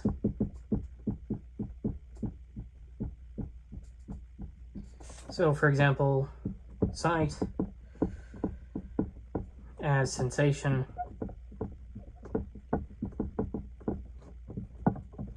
and blindness as absence of sensation.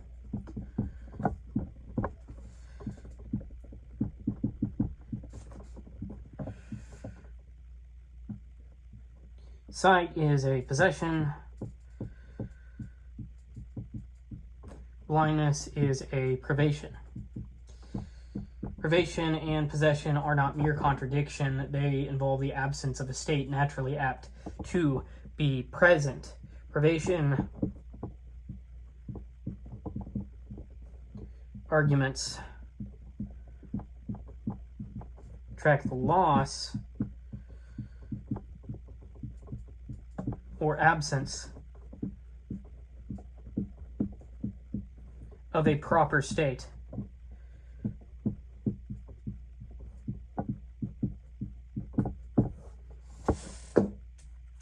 On to the next one, the next point.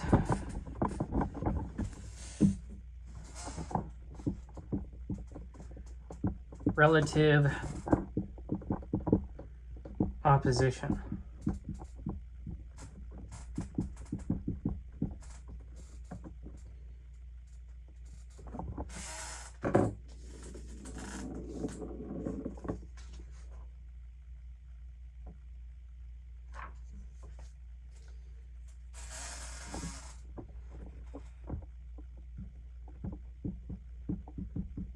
Relative terms. So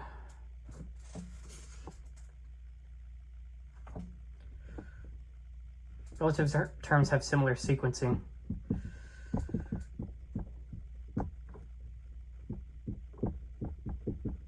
So for example, if 3 over 1 is a multiple,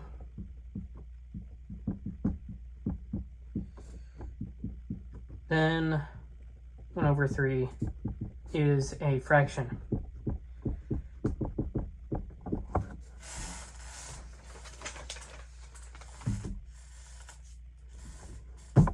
Similarly, knowledge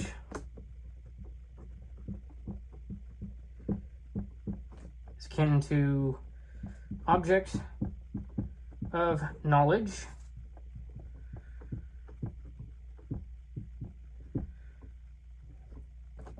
As sight is akin to object of sight. Relative terms bring their correlates with them. So to assert one relative is often to imply its corresponding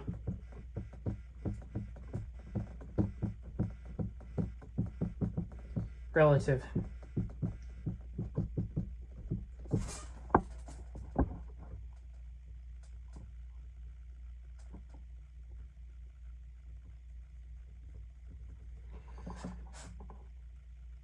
All right. On to the next point.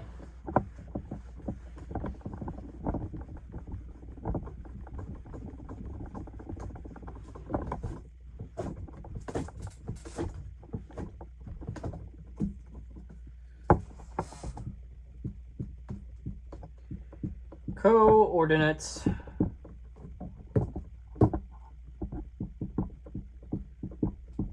and inflected forms. Aristotle says to examine coordinates and inflected forms. And what does that mean? So coordinates, coordinates, are terms in the same kindred series. For example, justice, just deeds, just man.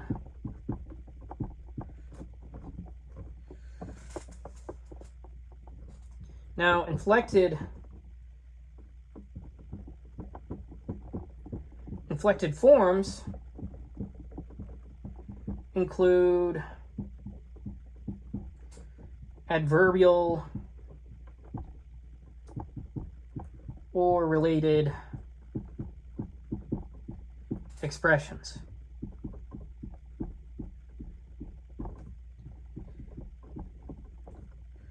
So, like justly, courageously,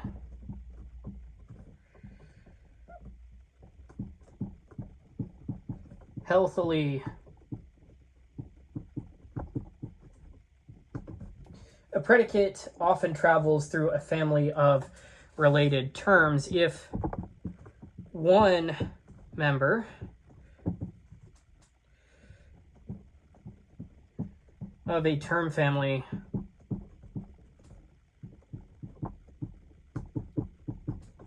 is praiseworthy.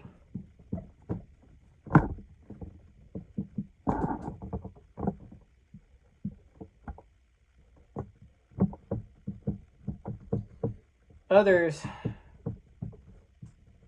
may be as well.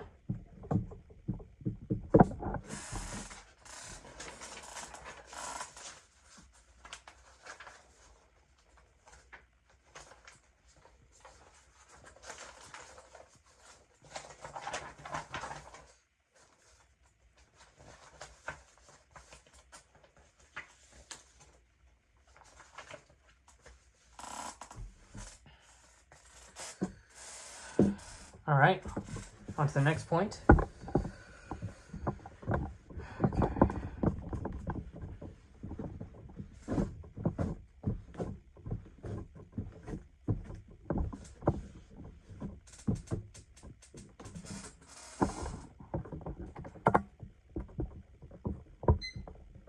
Test the contrary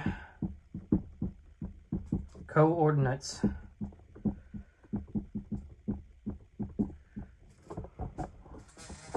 Aristotle says to look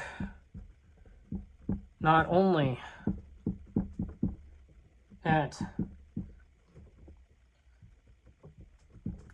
the coordinates, it's co-ordinates if you're listening. That's why I've been saying it that way this entire time if you're only listening. So Aristotle says to look not only at the coordinates of the subject mentioned,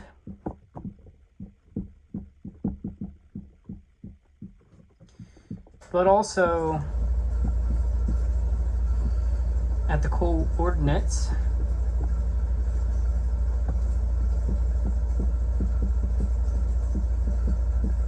of its contrary.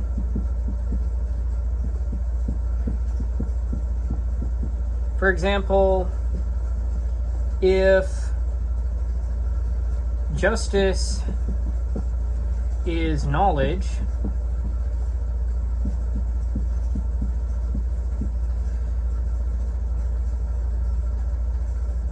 then one may test if injustice is ignorance.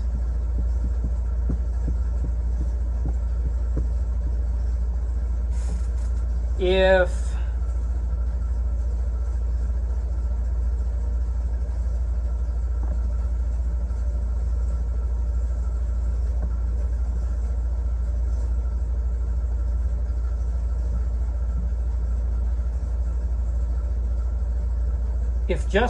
if justly means knowingly,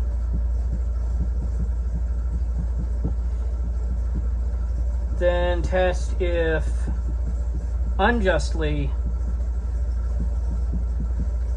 means ignorantly.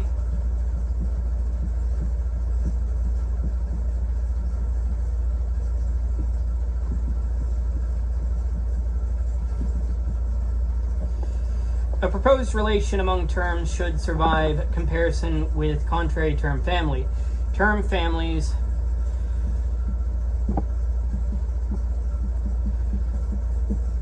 can confirm or expose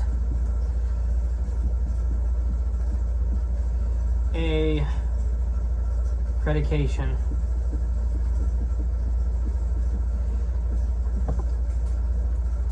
Alright, now on to the next point. Gotta get something to keep this in one place.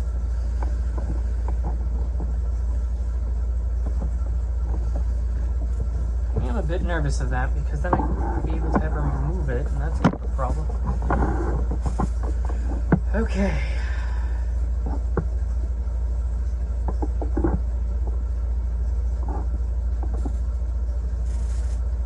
On to the next point. Generation and destruction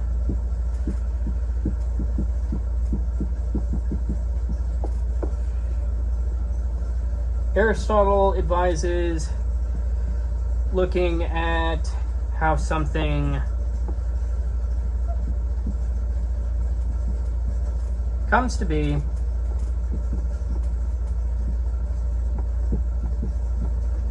and passes away.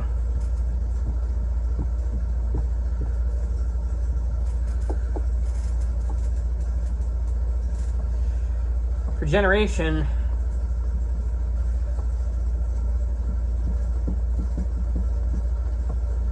if the mode of generation is good,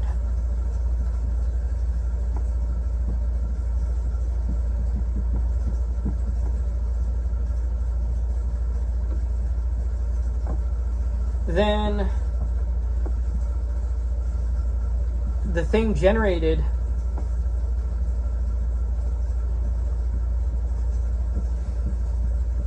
may be good.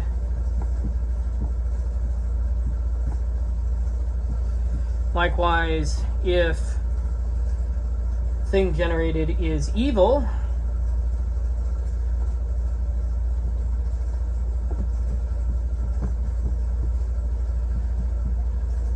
the thing generated may be evil.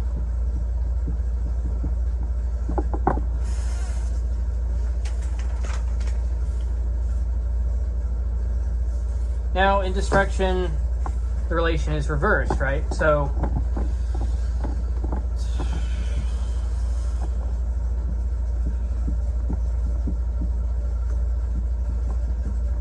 if the destruction of something is good, then the thing destroyed may be evil.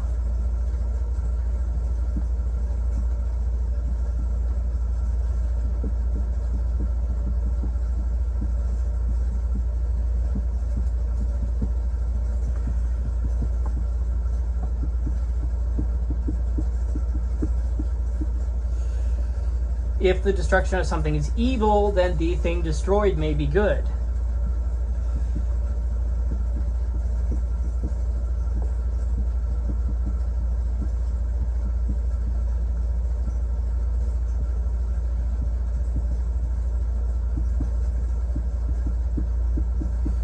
How something comes to be or passes away can reveal its value. Generation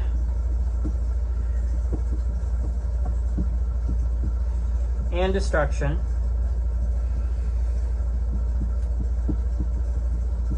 provide signs of goodness and badness.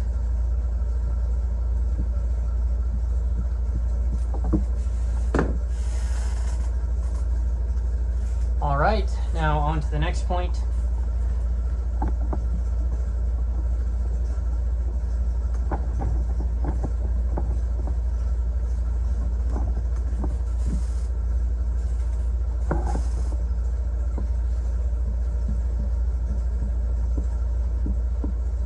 Productive and destructive causes.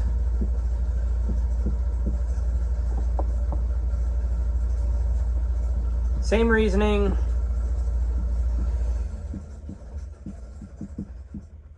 applies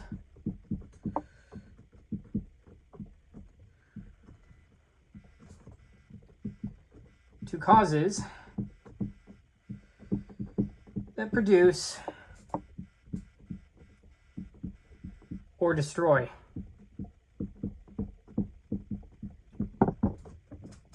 Right, so good productive cause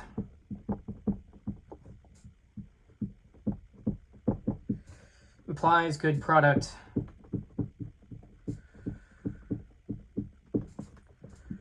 Good destructive cause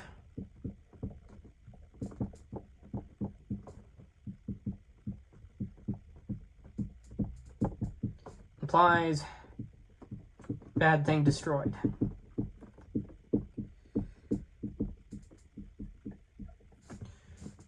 Causes can be used dialectically to test the value of their effects. Examine what produces or destroys the thing in question.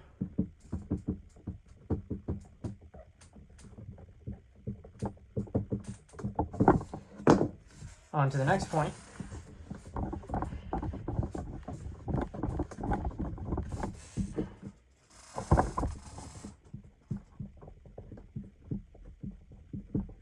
Arguments from likeness. So if you've noticed, Book 2 extends a lot of the things that were present in Book 1, and here Book 2 continues. Book 2 continues the use of likeness from Book 1. So if one similar case has an attribute,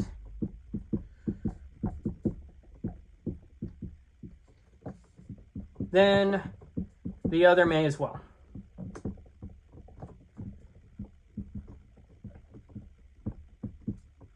So, for example,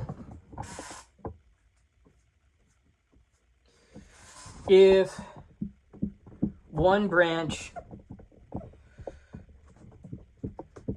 of knowledge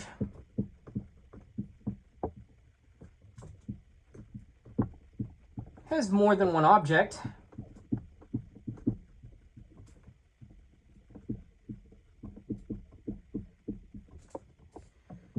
then perhaps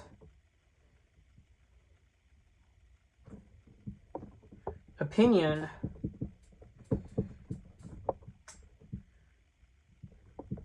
does as well. right? Another example.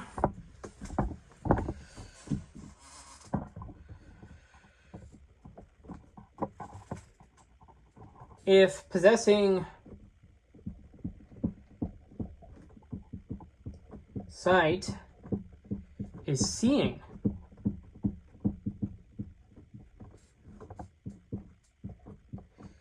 then maybe possessing hearing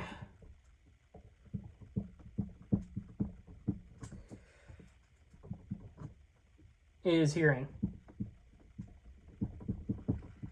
It's a bit different because of the way that word was built, but the pattern here is, as you can see,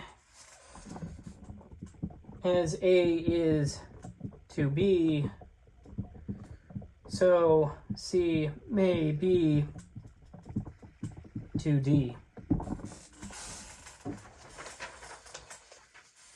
Analogical likeness gives arguments, but analogy must be tested, right? So similarity supplies a route of argument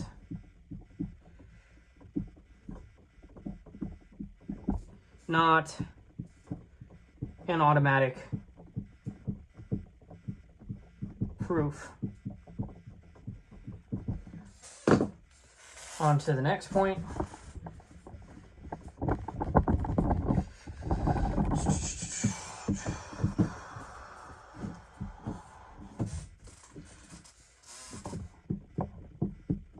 Single and multiple cases.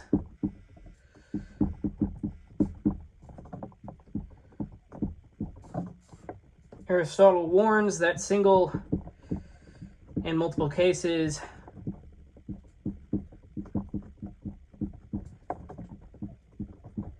may differ. If someone, for example, if someone says to know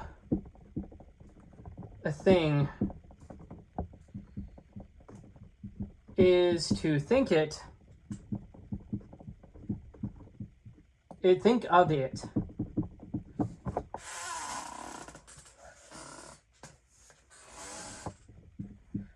One might infer to know many things.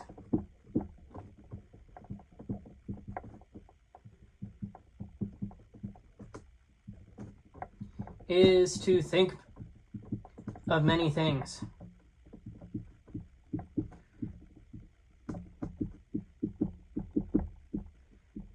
But this is false. A person may know many things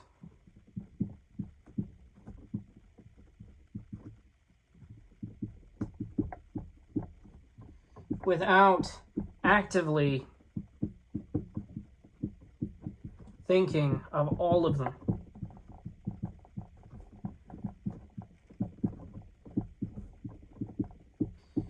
An analogy between one and many must be tested. What holds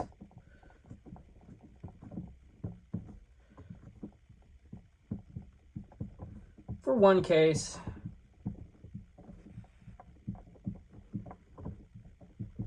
may not hold for many cases together.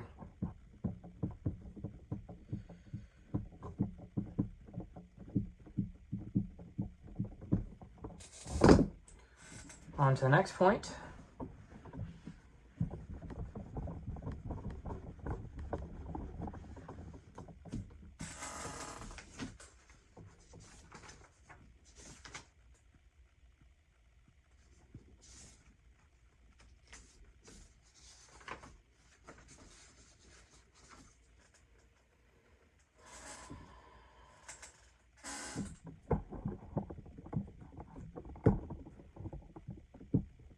Arguments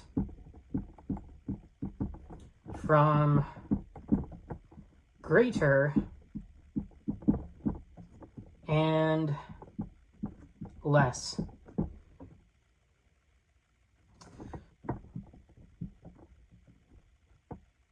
So Aristotle gives rules from greater and less degrees. First of which, rule 1, is see whether a greater degree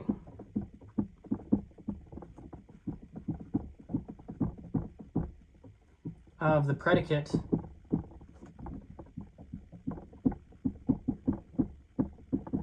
follows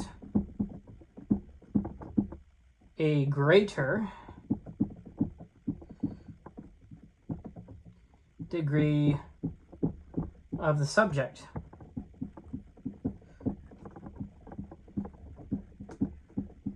So, for example,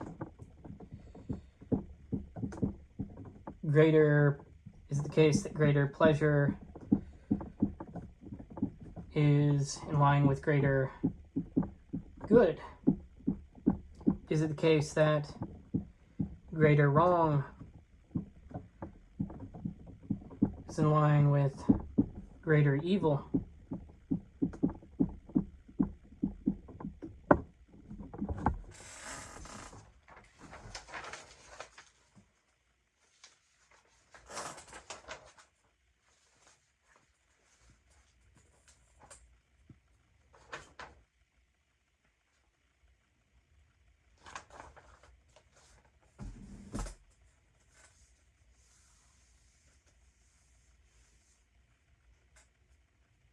Right, and we'll get into the next rule in the next point, but if increase in the subject carries increase in the predicate, then that supports the predication. Greater subject, greater predicate.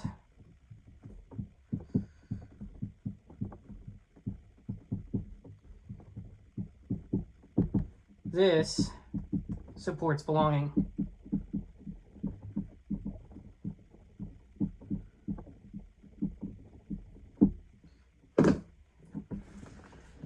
Now in the next point we get another rule.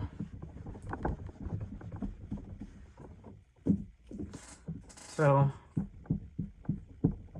more likely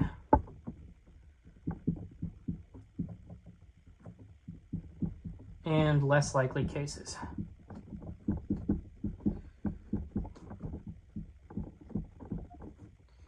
So I guess you could say rule 2. I was going to say another rule.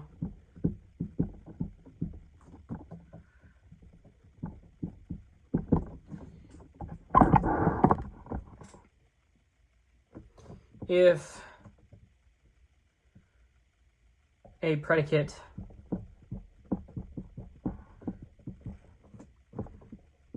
does not belong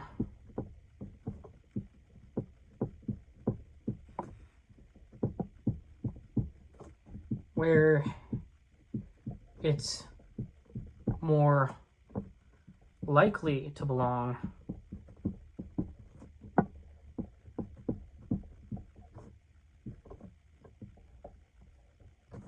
then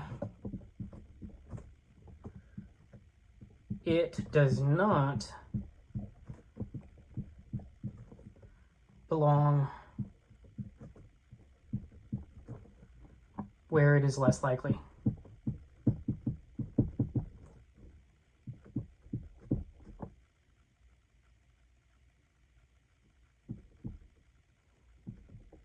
So, not where it's more likely,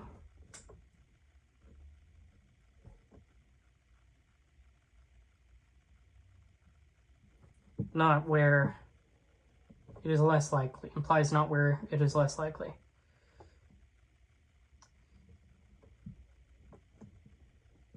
If it belongs where it's So let's say if it belongs where it is less likely,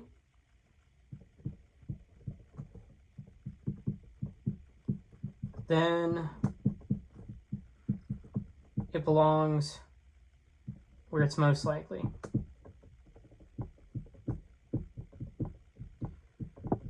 Greater and less arguments exploit comparative plausibility. The less likely case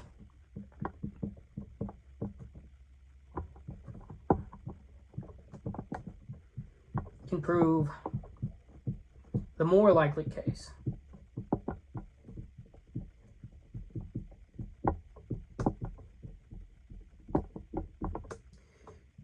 The more likely failure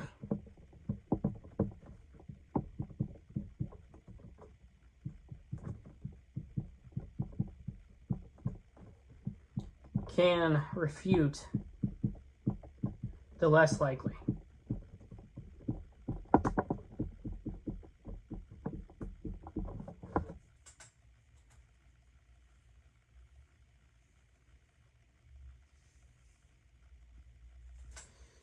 Let's move on to the next point.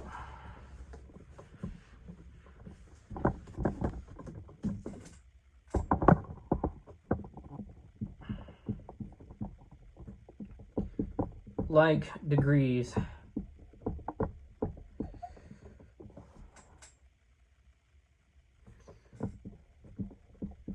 Similar argument, a similar argument applies to like degrees.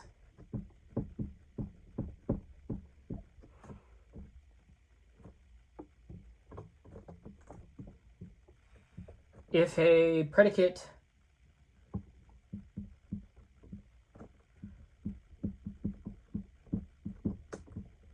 belongs to one subject in a like degree,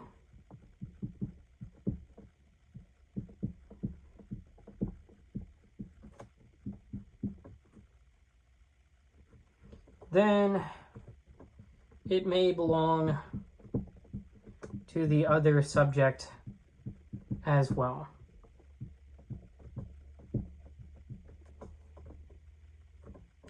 Now, if it doesn't belong to one,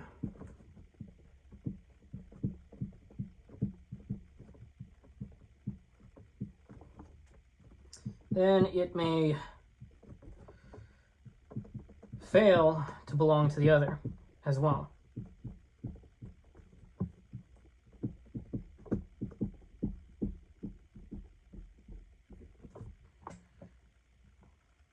Where cases are equal in likelihood, one case can be used as a test for the other. Like degree supports like predication.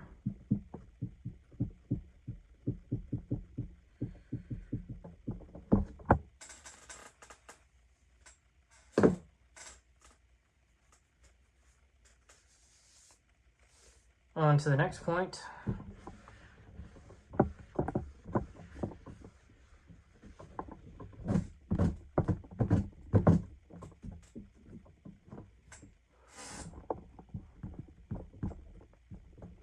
Addition and intensification.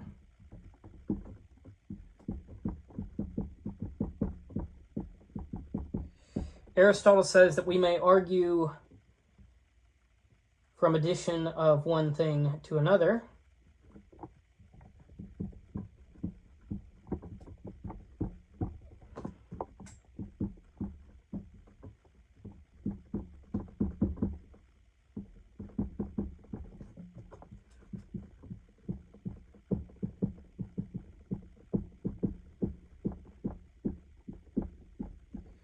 if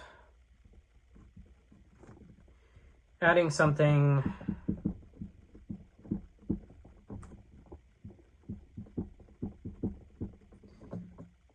makes a whole good or white, then the thing itself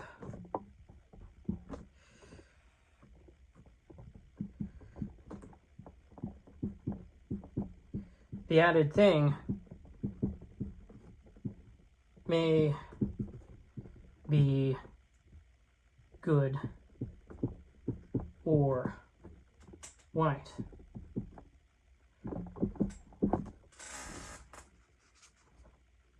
So, structurally speaking,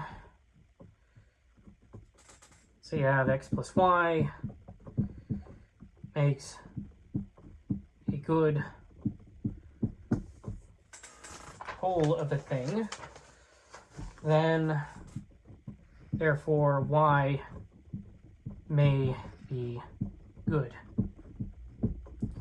If adding something intensifies a character already present, the thing added has that character too. Addition can reveal the character of what is added. So what intensifies a predicate may possess that predicate.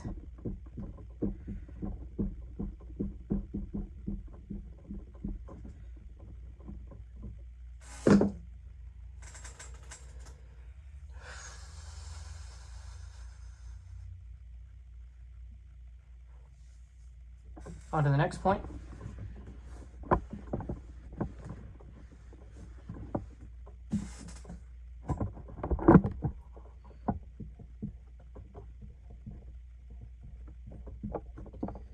The limit of the addition rule.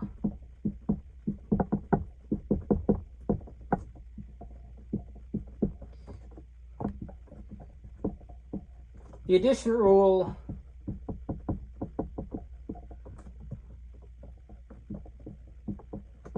is not convertible for overthrowing.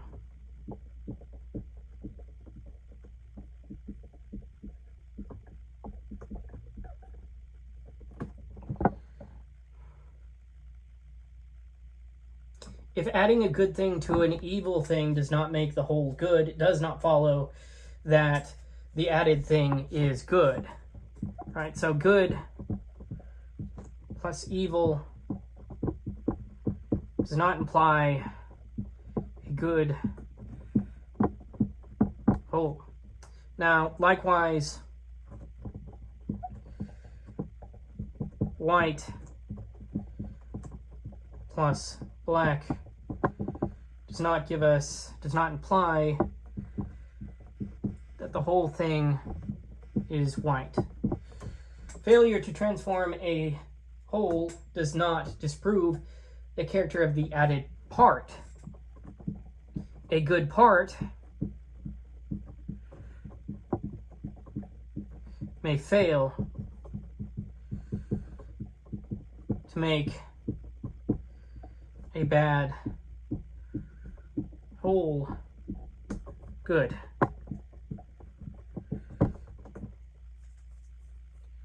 On to the next point.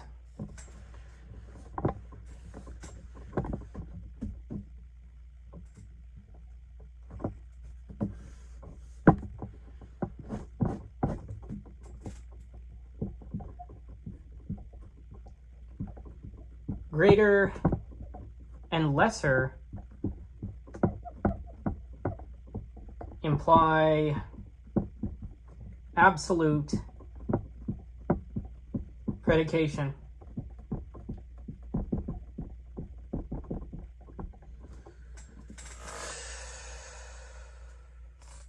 So, any predicate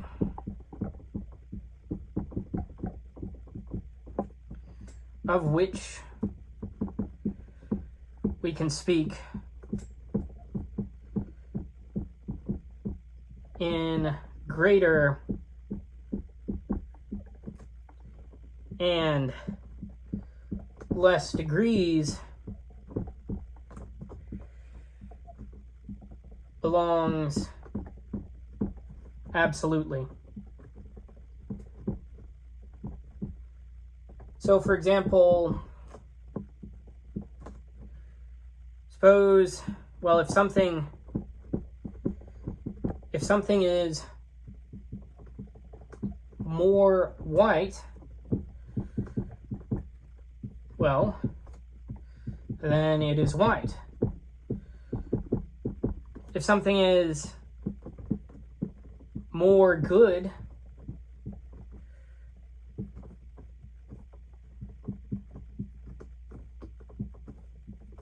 it is good. Right, so more P implies P. Now, degree implies possession. Nothing can be more of something, more condition P, unless it is that thing. It is condition P.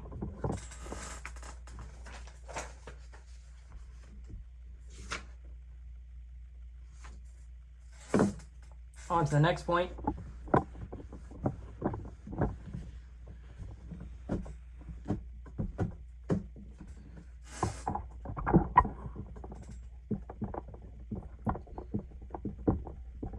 Absolute predication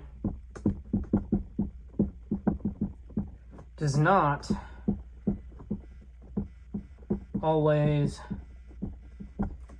admit degree. The converse doesn't hold. So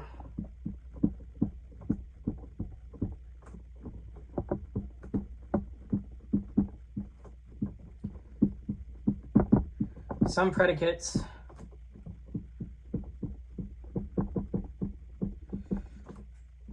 belong absolutely, but do not admit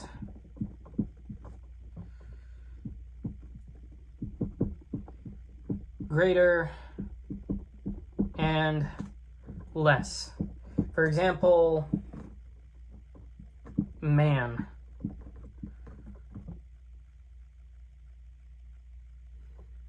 A man is a man, but one man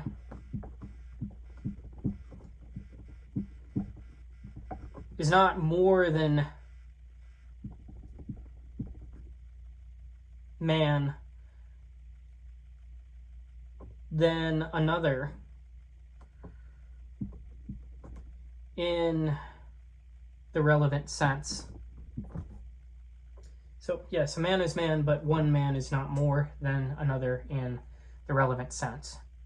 So possession does not always imply degree, right? So P does not imply more or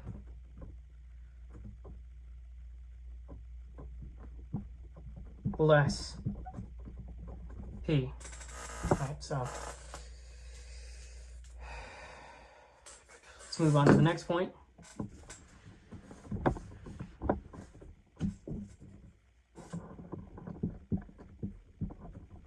Qualified and absolute predication. The end of Book 2 distinguishes what is said absolutely from what is said with qualification.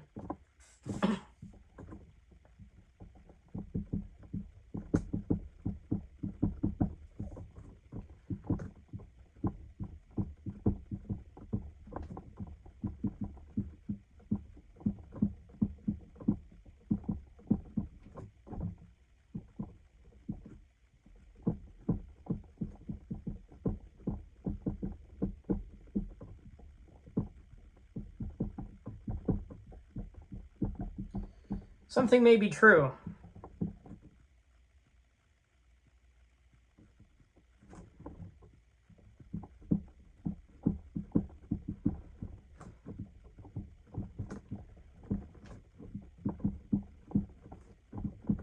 In a respect,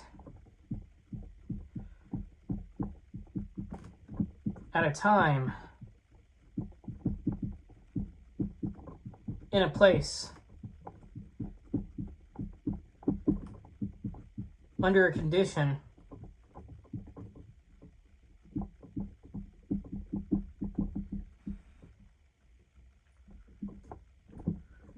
without being true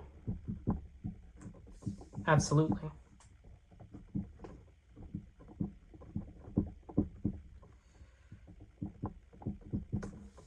Right, and a more concrete sort of thing there is, it may be good to take medicine when ill, but good when ill does not equal good absolutely.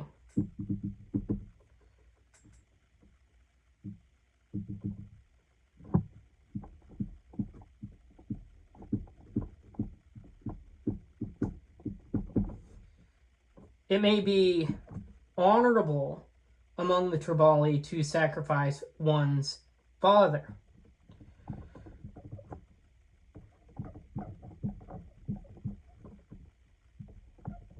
Honorable among the Tribali is not honorable absolutely.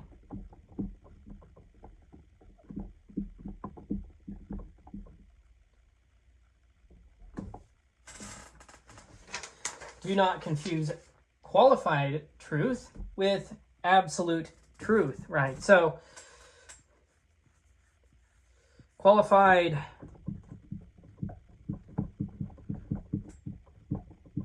predication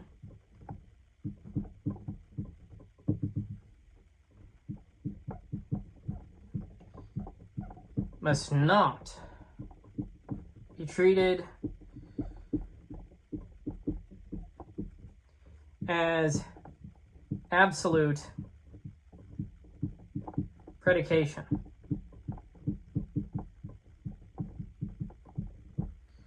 All right, on to the next point.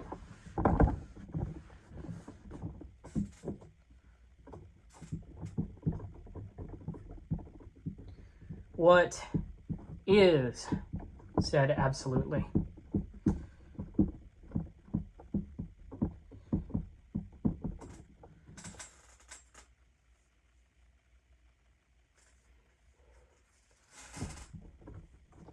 A thing is said absolutely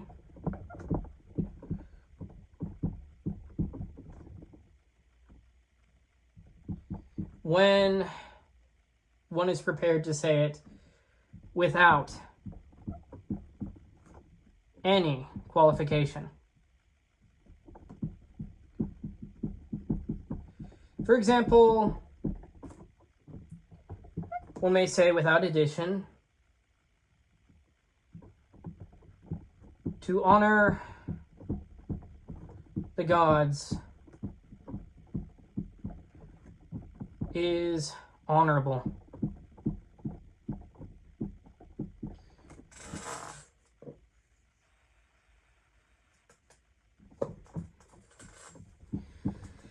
But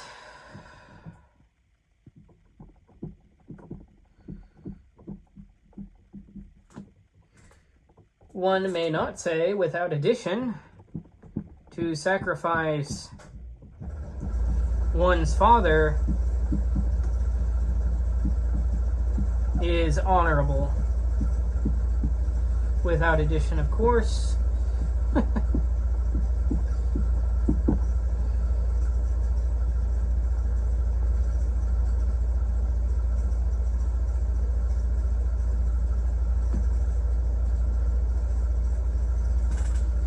If it is honorable only among certain people, or under certain circumstances, certain conditions, then it is not honorable absolutely.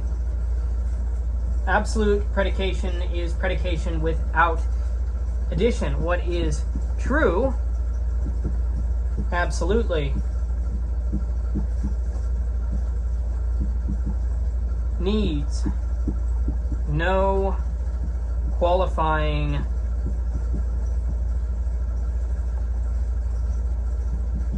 phrase. On to the next point. Getting close to the end now. We'll just reiterate the architecture of this book.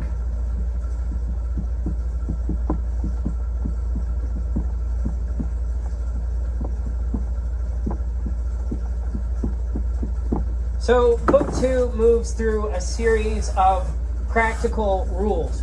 We start with universal and particular problems, then we go on to why accident is unstable, then we go on to errors and wrong predicables, then on to division, then on to definitions and ambiguity, then on to genus and species, rules, conditions, and then from there to conditions and consequences, then from there to time and modality, then from there to opposition, then from there to coordinates, generation, likeness, then from there to greater and less, then from there to qualified versus absolute. Book 2 is Aristotle's toolkit for testing accidental predications. Book 2 teaches how to handle predicates that may belong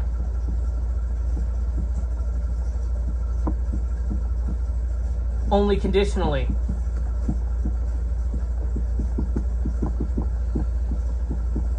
Now let's move on to the next point. Summary of the main ideas. Summary of the main ideas, right? So, Book 2 begins the practical commonplace rules of the topics. The main concern is accidental predication. Universal and particular problems are connected because universal proof includes particular proof. Accidental predication is difficult because it may be partial, qualified, temporary, or conditional. Dialectical errors may arise from false assertion or from misuse of established diction. A predicate must be classified under the right predicable. Universal claims should be tested species by species. Definitions can expose whether an accidental predication is possible. Ambiguous terms must be distinguished when their ambiguity matters. Relational terms such as of may hide several different logical relations. Arguments from genus to species must respect direction. If a genus applies, some species under that genus must also apply. Claims can be attacked through their necessary consequences. Temporal mismatch can refute a proposed predication. Necessary, usual, and chance predications must be distinguished. Different names do not always indicate different things. Contraries, contradictories, privation, and relatives provide structured lines of attack.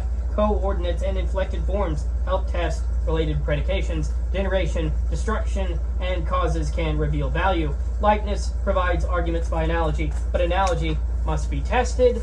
Greater and less reasoning works through comparative plausibility. Qualified truth must not be confused with absolute truth. And in the final framing of this, topics, this thing's almost out. Okay. Topics, Book 2 is Aristotle's toolkit for testing accidental predications. Book 1 tells us what dialect is. Book 2 begins showing us how to do it. Divide the claim, define the terms, test the consequences, check the opposites, compare likenesses, and never confuse the qualified with absolute. Accidental claims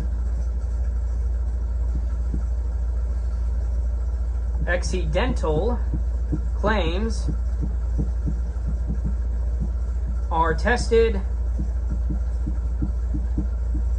by qualification